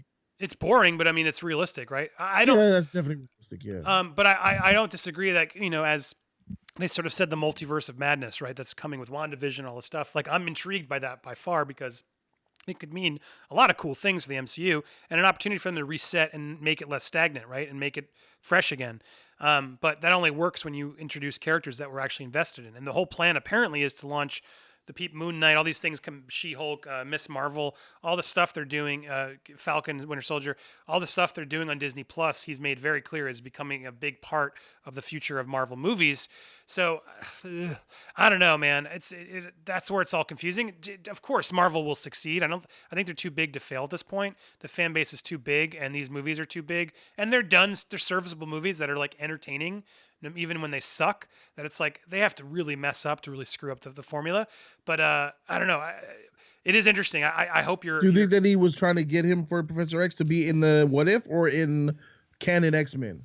I think he's probably taking meetings with everybody he can just to understand where people's heads are at. Oh, okay. Right? It's to me, it's like if I'm Feige, I'm like, well, yeah, one, I want to meet Picard. Why the F not?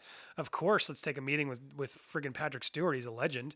And like, hey, what's going on? It's like, you just do that as a Kevin Feige to make sure you're out in the game, networking people. But I mean, why not? Of course, while you're hanging out secretly in Marvel's H quarters, of course you ask, would you ever want to do Professor X again if we could figure out a cool idea? I'm sure that question came about, but here was his answer. He actually did, he told everybody, I met with Kevin Feige a couple months ago. We had a long conversations, and there have been moves and suggestions, which include Charles Xavier. So he's admitting they're talking about it. But before anything comes up, he says, here's the problem. If we had not made Logan, then yes, I would probably be ready to get into that wheelchair one more time and be Charles Xavier. But Logan changed all of that. So he's sort of he's following Hugh Jackman's sort of thing of just like, why would I come back? It ended perfectly. And I hear them. It's like, how do you end when it ends perfectly? That you don't want to come back and mess up your legacy and then do a bunch of crappy movies that sort of wreck it. But then there's also money. And there's, there's reasons to come back, especially if you can play with the timeline. But I thought Logan was a fantastic ending, and it was a good point for them to check out if they want to check out. So I don't blame them if they want to. But John, and he's doing Picard right now, which everyone says is going to be great. So Patrick Stewart's busy. He's working. He's doing okay. That's crazy. Patrick Stewart is over here saying that was the perfect ending when he got stabbed by the one person that he loved in life, and the last visual he saw was the person that he loved killing him, and then Logan dying, taking an L on a tree branch is the perfect ending. No, the perfect ending was him getting the boat and him sailing off into the sunset with Professor X. No. That is what should have happened. That ending wasn't perfect. That was a sad, depressing, terrible ending to Professor X's character. I would be thrilled to jump back on the board to do a real Professor X. He was losing it mentally. He had to go out. There was no other way to do it. And that was what was so intense about that storyline. Better than being on that boat and sailing and drifting his mind away and fishing and shit with Logan? No, he wouldn't have. He would have had more problems, and that was just a fantasy trip. It was always going to go down. That's how you ended. You ended on a high note, not on a depressing, sad note. That's real. Come on, you're telling me Uncut Gems was great, but Logan's not. Come on, Jody. I didn't say Logan's not great. I said the ending. Uncut. I don't want. They did an Uncut Gems ending in Logan, is my point, and it's like, well, yeah, what a ballsy move for a Wolverine movie to really go there and give it closure. That's the one thing about these movies; they never give closure. So now we finally know how it ended. Sad or not, it was fantastic. And then it lives on with X-23, right? He inspires her to sort of move his legacy on, which who would have thought Wolverine could do? So where's the closure? They just opened up a whole nother wound with X-23. Well, Logan, I mean, it was more closure for Logan. I'll give you that. I got to remember how... They're always looking for money. It's Fox, man. We forgot what these fools do. Oh, no, Disney. It's not Fox. The word Logan Fox has been... Oh, no, but I'm saying now Fox has been removed from all Disney stationery. But back then, it was definitely Fox in their shenanigans. I think that Patrick Stewart is full of it. He's an old man.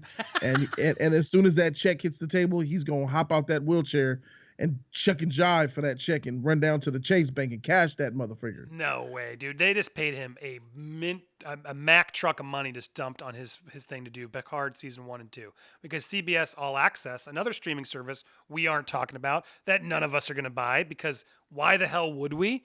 I don't know how I'm going to watch Picard, but I'm going to figure it out, and I ain't getting CBS All Access, I'll tell you that. But they paid him a ton of money to come back to play Picard. So you're wrong in that. He's doing fine right now. What is that? That's what is Picard? What is Picard? Jody! Oh my God! Jean-Luc Picard of Star Trek: The Next Generation. Hello. Make it so. How much Earl did Grey he get for hot. that? A lot, dude. A lot. He's the star. You think he will get? You think that he's They're going to get more for that Loganing. show than that MCU check? They ended Star Trek Next Generation, and now they're doing the Loganing, but as a TV show, and they're doing 2 seasons where they've brought him back for a whole trip again, and there's other characters coming back. How much you think he getting for a season? Dude, I bet you they're paying him a lot of money. A lot for what he's making right now, doing his plays, his Shakespeare plays. $10 million? I mean, probably. You think Disney's not going to triple that for him to be? You're saying more? No, I mean, I think he's making more than $10 million. But my point is, all I'm saying is, for a guy of Patrick Stewart's level, he's making it for Picard more than he would make it for Professor X. They don't need him for Professor X. You're crazy. They don't. They have James McAvoy. They can come up with some other. They'll put in Idris Elba in there. Whoever the hell whatever it does. They'll do some crazy casting. Everyone will lose their mind, and then he'll be great, and everyone will forget about Picard. Hey, if you asking me, I say freak both of these Professor X's from the past and go with something all the way new. This ain't my choice. That's my point. So I don't think Marvel's going to pony up as much money as Star Trek's ponying up to get him to come back. It's more of just like, hey, you desperate? And Patrick Stewart's like, no. And Feige's probably like, all right, cool. See you later. Because I don't think Picard, I don't think they would pay him the amount of money that Star Trek's paying him because Star Trek needs him. He's Picard. There's no other Picard in the world. There's only Gitchy Fox. Gitchy Fox. Picard looks like trash. What do you mean? Oh, the show looks... Dude, John, you hate everything. He thinks everything except for Dune and anime looks like trash. It's so rare that you ever chime in on these comments. I love you, though. But it's so rare you ever are positive about anything. But thank you for that support. It means a lot. It looks interesting. I'll say that. Star Trek, boring as hell. No, come on. It is. I don't watch that shit, man. I tried. I couldn't do it.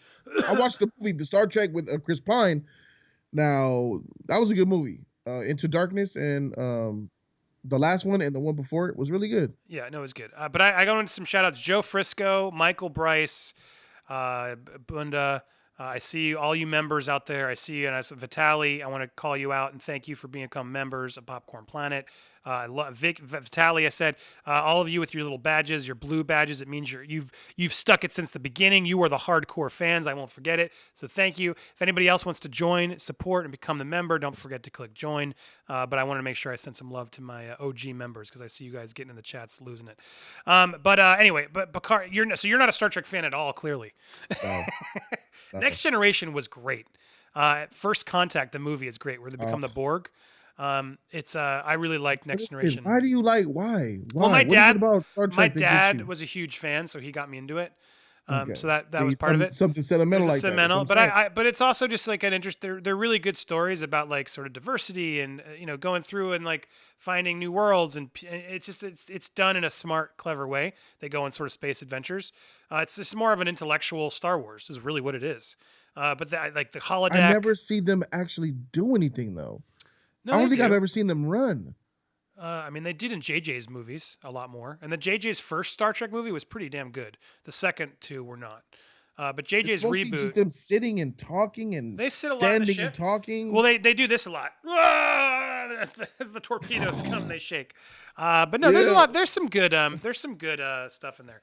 Come on, back me up in the comments. No one else is a Trekkie. There's some awesome stuff. There you go. Plo 6. Star Trek is awesome. Divine Justice. There you go. There's some. I'm not knocking it. I'm not knocking. I'm just trying. I tried. I really tried to get into it, and it just no. It said no. Kept slapping me. No, I'm asleep. Tired. I mean, it's so dull and so quiet, and the sounds of it, the look of it, is just so go to sleepish. No, I mean it depends on the episode. It's more of a mind. It's like it challenges your mind and the adventure of like, ooh. What about there's cool one. The holodeck is really cool because they can go in it's like a virtual reality room before it ever happened. But am I mistaken, or does that entire show? I remember being young and it used to come on UPN, Channel 13. Well, UPN there were network. Several of them. There was Deep Space Nine. Next Generation. There was Voyager. There was Deep Space Nine. There was Enterprise. There was a bunch of them on UPN. Next Generation. Next Generation was like on Fox in the 80s, like late 80s, early 90s. Enterprise. So Enterprise. That was Scott Bakula came back. That's my point. They've had it. Voyager was really big on UPN. I remember UPN and the UPN versus the CW with the frog, right? We had like Moesha. We had there was so much. There's so much good stuff back there in the house. Back in the days of network television, we are old. Steve Harvey Show, Cedric Entertainer. Yeah, there was a lot of good stuff back there. So the Parenthood. Do you remember that one? Heck, Unhappily Ever After, The Parenthood, fire. Oh man, good stuff. Greg the Bunny. Greg the SJSJ K. Sanctum. Finn and Thank Ray God. should have been a couple, not Kylo and Ray. Can you change my mind on this, or do you agree? Remember, Kurt versus Alien, best fight in history. Okay, wait. Kurt versus Alien? From like The Thing? What's Kurt versus Alien? Okay. Sorry, I don't know what you're talking about with Kurt versus Alien. But he's asking us a question. Let's wrap out there. The question is, sorry, let me put the 2-shot in. Finn and Ray should have been a couple, not Kylo and Ray. Can you change my mind on this, or do you agree? I don't agree. I don't think Finn should have been with Ray. I think Finn's better off being on his own and just being a ladies' man for a little while. Find someone who's don't just fall in love with the first girl you meet, which is sort of Finn's problem, right? Finn really is like, oh, you're a pretty girl. Let me say your name over and over again. I think Finn's a better, interesting character. I like Finn better in the script of Duel of the Fates than I do in Rise of Skywalker. Finn in Rise of Skywalker is probably the worst Finn we've seen yet, where literally all he does is scream Ray over and over and over again. Ray! There's literally a scene where he takes a boat. She takes a boat when they've made it clear that you can't take a boat at this time, right? She then takes a boat, goes over the waters to the island, and then somehow, when you can't take a boat at this time, Finn and the other girl also managed to take a boat at that time, managed to get across the waves that we've been told you can't go at this time, show up to be there and confront Ray, and he says, Ray! And she throws him away, and then there's no point for him coming over and do with the whole water that they said they can't get over. I mean, is there a stupider scene in Star Wars than that scene of Finn's? I'm trying to remember that. I remember that shit vaguely, and I remember feeling like, you cuck. Did he go all the way to that ship, scream out Ray, and then did she just get in a ship and leave him? She force-powered him away. Like hit him back. Yeah. She like force blocks him. Like talk about a force cock block. Boom. And bro, she did. And then it's it. And meanwhile you got Jana there who's like way better for Finn. Not because of a race thing. Don't get me started. Why is she better for Finn? Because she's a stormtrooper. She's also she's black. Because she's a rebelling stormtrooper is why, Jody. And because they have that common history and she's looking up to him, and I think they could have a lot. It made more sense because of their common interests. And she seems like, like a smart girl and might be Lando's daughter, which is really racist. That is racist. But my point is they literally make a whole point of the fact that they can't go to the island because the water's too choppy. We have to go at dawn and morning. And they both go to the freaking island for some point so he can scream Ray. Oh, what a stupid movie. So no, I have a problem. I can't change your mind because I don't think Ray and Finn should be together. I think that was... Kylo and Ray, honestly, I think made a better sense because they had what do they call it? A triad or something they kept making up? Do you remember? Type of thing going on. Triad, I thought it was 3, but apparently it's 2. But can you change his mind? Do you think Finn and Ray should have been? You're with me? Here, K-Dot. I understand what you're talking about, bro, but I feel like Finn, bro, he's been chasing this chick since episode 7, grabbing her hand. Get off me. She'd be like, don't touch me. Well, what you need me? Get away from me. Beating him. She beat him. She beat the shit out of him the first time they met.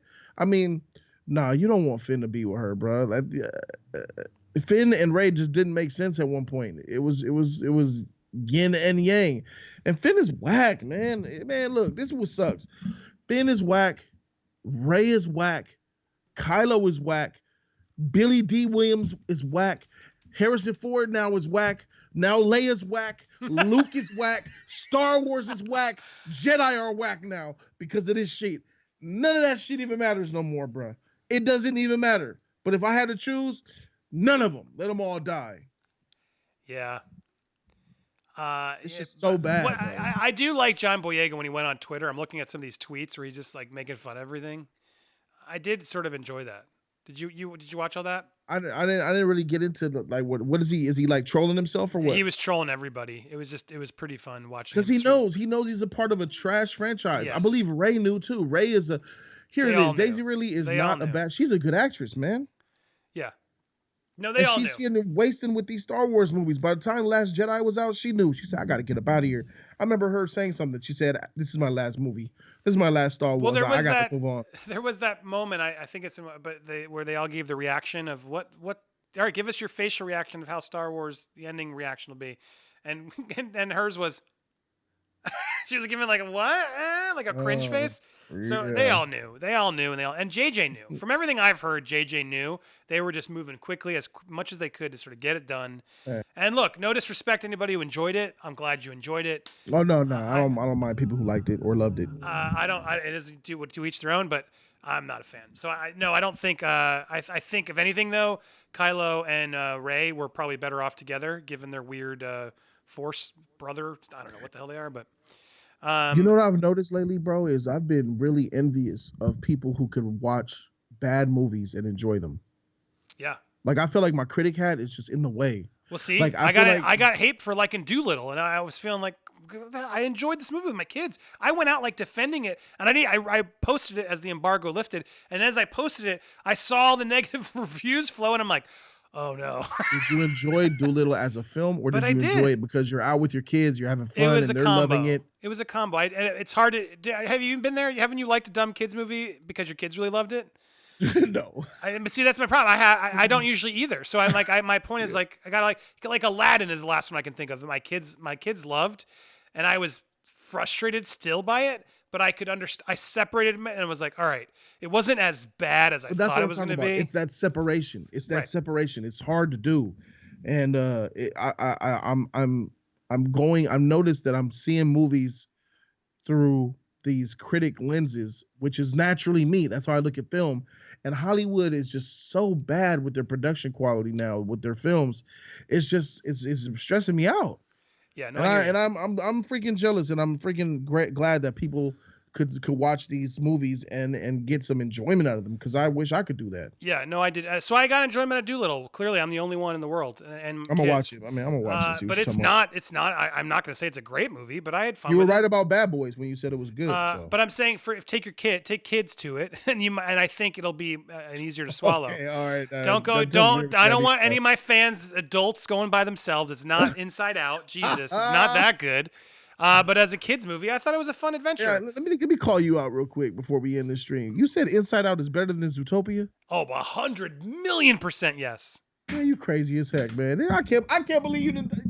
Are you serious? What? Are you? Zootopia, that amazing adult but yet kids movie at the same time. How is Inside Out not an adult kids movie?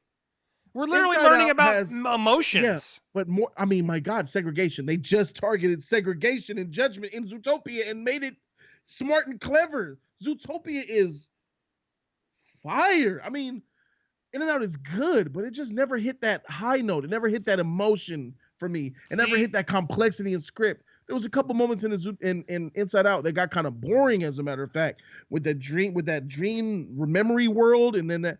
You don't get boring when they're running around there's a million places they're running around that get boring. Yes, there's a good message in Zootopia, I'll give you that. But two moments make me cry in Inside Out.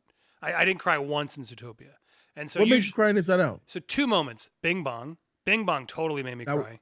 Oh, okay. That was an emotional part. I didn't cry, but say hi to Riley for me and take her to the moon. Oh. But then the one that really gets me crying is at the end where Riley's going through all this stuff. And I have kids, right? So that's where I relate. And my kid loved it. Right. But so I have kids where Riley's like just going through all this stuff, and you realize these emotions are running around her head.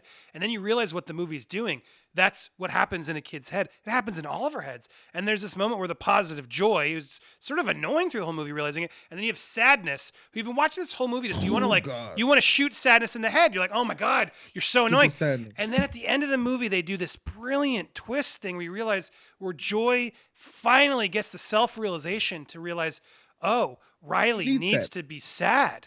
Oh my God, when joy lets sadness take the controls and Riley runs home and her parents are crying and she just wants a friggin' hug.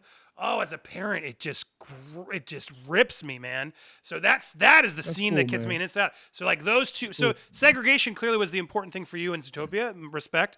It was just so smart. I thought it was smart. I thought it was. I don't think every kid's gonna get it to the level of what they're doing. It was very smart about it. That's the point. Whereas Inside Out, I just thought like same thing. Or like, oh my God, they're really teaching you how to deal with your emotions and how sadness is important. And just like, who would have thought like all the weird mental stuff they're teaching you through that movie. So anyway, so there you go. I like Zootopia, but Inside Out, man, it gets me. I feel like Inside Out is more of a kid's movie than Zootopia. I think Zootopia is two movies in one. It's where it's genius.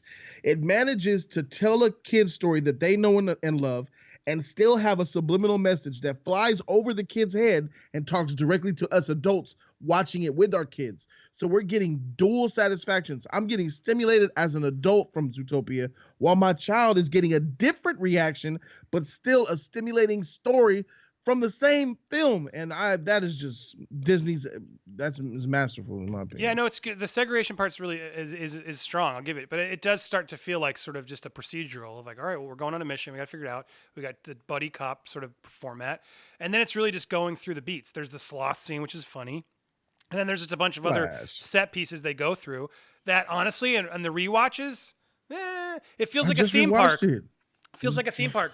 But look, I'm sure if I rewatched it again, I would get hooked and I'd love it. I like Zootopia. Don't get me wrong, it's a great film. I like Wreck-It Ralph probably a little bit more too. We can argue that one next. I see a couple. Bunda 713, thank you, Bunda. I like me a violent woman though.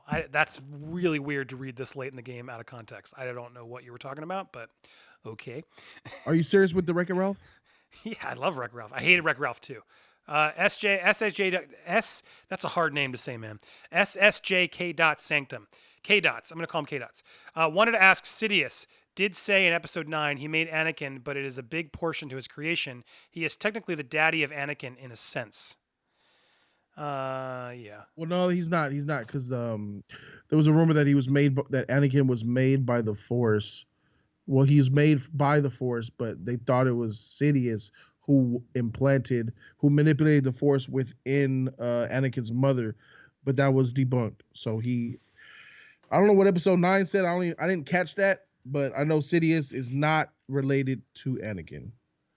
I don't know who's related to who anymore in Star Wars. None of it. That's what I'm saying. None of it makes any sense to me anymore. I've completely lost faith. All right. Well, someone just broke news that I was going to do, but I'm saving it for later or tomorrow or the next day. But Jody, Justice League Dark, Bad Robot developing film and TV projects based on Justice League Dark.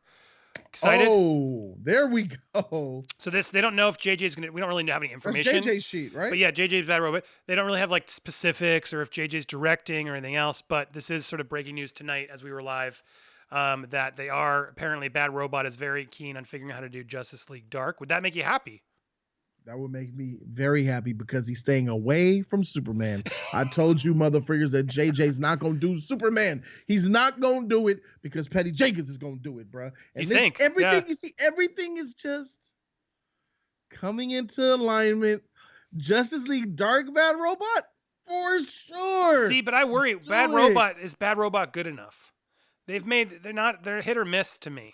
Yeah, they are. They're hit or miss, but who cares? Do you really want JJ to take on any of these properties? I feel like he comes in and messes up a lot of them. Star Trek. Justice League Dark is not a primetime fandom licensure. You know what I'm saying? You can play with characters like that. It's like saying, can I mess around with some of the Guardians of the Galaxy? Yeah, you can. Yeah, but didn't Guillermo del Toro or even getting what's his name, George Miller? Those seem exciting to me. JJ? I don't want JJ doing this stuff. I don't want Hey, look, if you ask me, if it's up to me, I'm just glad that he's not touching Superman. If it was up to me, I never would have had him ink the deal with Warner Brothers because J.J. Abrams is a hack, in my opinion. J.J. Abrams is overrated, bro. J.J. Abrams is like sourdough bread. I think Warner Brothers is probably having a little bit of sour grapes because then they must be like, damn it, he really buffs Star Wars. And J.J. is such I think JJ is very manipulative and kind of crazy because everything I've read and heard, he is doing everything he can to not take the heat from Star Wars. He's throwing people under the bus left and right. And so and the biggest sign of all this to show that that's really what's happening is when he signed with Warner Brothers before Star Wars was done, because Warner Brothers didn't know how big of a stinker Rise of Skywalker was going to be on his resume. And Disney's like, JJ, I don't know if we need. So he's like, cha-ching, lock me up at Warner Brothers before Star Wars comes out as quick as you can, agents, like immediately. So everyone in that deal is going to be like, ugh. Now look, JJ's still like a super uber mega producer. I'm sure he can still have hits in him. It's not like it's like you bought O.J. Simpson or somebody, it's, he's still going to make something, but I'm with you. It's nice to see him sort of go do his own thing. And if he muffs it up, and it doesn't mess up sort of the core characters. But I'm sure each of us will talk more about this in the week or tomorrow as this news continues to break. I'll bust a video tomorrow on it. So there you go. So go subscribe to Jody's Corner and tune in tomorrow as he obviously reports on this other stuff. And then tomorrow night, Yin and Yang. It'll be. I have to see. Same time as last night for the next 2 weeks because I got Gentlemen and I got Birds of Prey. Annoyingly, usually it's not always this many Wednesdays, but I'll hit you up at probably like the 10 o'clock time again tomorrow. Around but 7:15 subscribe us on Twitter and everything so we make sure when we're going to be there. But I'll be bouncing back to join Yin and Yang. We'll have some crazy, silly debates again. And then at last few chats as they're coming in, last words if you got them. Bunda, La La Land is better than Zootopia and Inside Out. No, it is not. Go to hell. La La Land is not better than even Zootopia. No way. Zootopia is a far better film. Genji Fox, Zootopia and Inside Out are both mediocre films. There he is again. He's so negative on everything. What did he say? Zootopia and Inside Out are both mediocre films. Give me a break, John. Okay. He's that guy. That's the dude he is. Well, he probably thinks there's some anime who did it better on both occasions. I like that. He spices things up. Yeah, that's cool. He does keep it spicy. That's why I love him. Well, there you go. Favreau, Vitaly, I saw your comment there. Michael said JJ is less than Ryan, and then Vitaly one-upped it. Well, Favreau is greater than JJ and Ryan. I agree. Would you, Ryan Johnson, JJ, Favreau, whose movie would you want to see first? Whose original movie would you want to see first? Favreau. Right? Favreau is the new JJ. Favreau is the most valuable commodity. And if Disney isn't like snapping him up to $1 billion deal, they are just idiots. Who would you pick second? Ryan. Because I really like Knives Out. I agree. Knives Out was actually really and Looper. Looper and Knives Out. What's JJ done? That's like I liked Mission Impossible 3. He ain't. Mission Impossible 3 wasn't terrible, and I liked his first Star Trek. It wasn't great either, though, bro. That's one of the weaker ones. That's Philip Seymour Hoffman is fantastic in that one as the villain. It's got some really cool sequences. No, it does, but compared to the new Mission Impossible, it's trash. Well, Dad, you're being harsh. It's not trash. It's not as good. It's not as. Come on, Mission Impossible 3 is not trash. Compared to the new I gotta learn your definition of trash. Because all right, so if they released Ghost Protocol and then the sequel to Ghost Protocol was Mission Impossible 3, Ghost Protocol wasn't as good as 3. Trash. Ghost Protocol was worse than 3. Ghost Protocol had a great sequence. 3 is a better film. Go rewatch them again. Tell me in the comments who doesn't. They live in my mind. You talking about him on top of that building? That was it. That was the only cool sequence. The rest of the movies. That was a cool the rest of that movie is trash. The parking lot fight? No, the rest of the movie is trash. Yeah, with the car. No, that rest of the movie is trash. The espionage and the way that movie was written and the story was what? No. Versus the Rabbit's Foot. 3 way better. Better villain. The Rabbit's Foot. Better villain. Personal story where Ethan's personal story gives it. It's just more at stakes. There's more at stake to it. 3 is better. But anyway, we're back to that question. Everyone's picking Ryan. Yeah, because he's got better genre. I think Ryan will be fine. Ryan over JJ. That's crazy. Ryan over JJ. Ryan will have to be fine. He's not letting the stink of Star Wars affect him. Den of Nerds. MI3 is dope. Thank you, brother. Yes, it is. I agree. It is dope. It is not trash. Compared to Ghost Protocol, I'm going to call you out. You call every movie trash, and I'm going to call you out when I catch you calling a good movie trash. That's bottom of the barrel. Compared to those new ones, Mission Impossible 2 is trash. Mission Impossible 3 is not trash. No, I'm not calling it trash on its own. It's trash by comparison. I see. So I'm learning your lingo. So trash. Yeah. It's just trash by compared. Comparison. I said compare. You got to hear me out. Compared to, it's trash. On its own, it's a good film. It is a good film. So we can agree there. And JJ rewrote the entire movie last minute. So there you go. So look, Star Trek and that are good. There you go. I see a lot more comments coming in. I'm losing my voice. It's late. It's 11:30 here. Thank you for watching. I try not to keep these longer than 2 hours, so I want to wrap it up. Jody, thank you so much. If you haven't already, go subscribe over to Jody's Corner. We will be there tomorrow night for Yin and Yang, and I'll be here Thursday, guys, for Nerd Wars. I got Chris Score, a film threat. I'm really excited. He's a really fun get. He did Attack of the Show. He's going to be here, and I have another potential guest that's going to be a lot of fun. We have a couple we're debating between. We may be doing a Star Wars one or maybe Dark Justice League, but I'll tell you tomorrow as we get closer, but you won't want to miss it. So hit subscribe. Hit join. Join as a member because you'll get the exclusive after stream. So thank you, everybody. Thank you, Jody. We will see you next week. And don't forget tomorrow night over on his channel for Yin Yang. I'm excited. You getting ready? Or do you prep in advance or you just prep like the hour before? I'm like an hour before. It's all fresh. Yeah, we keep it off the cuff. That's what these shows are. I love it. Skill, baby. We find our fights. Who would have thought we would have had a does Frozen suck argument tonight? That was pretty entertaining. All right, love you, everybody. Thanks for watching. Have a good night, everybody. Bye. Bye.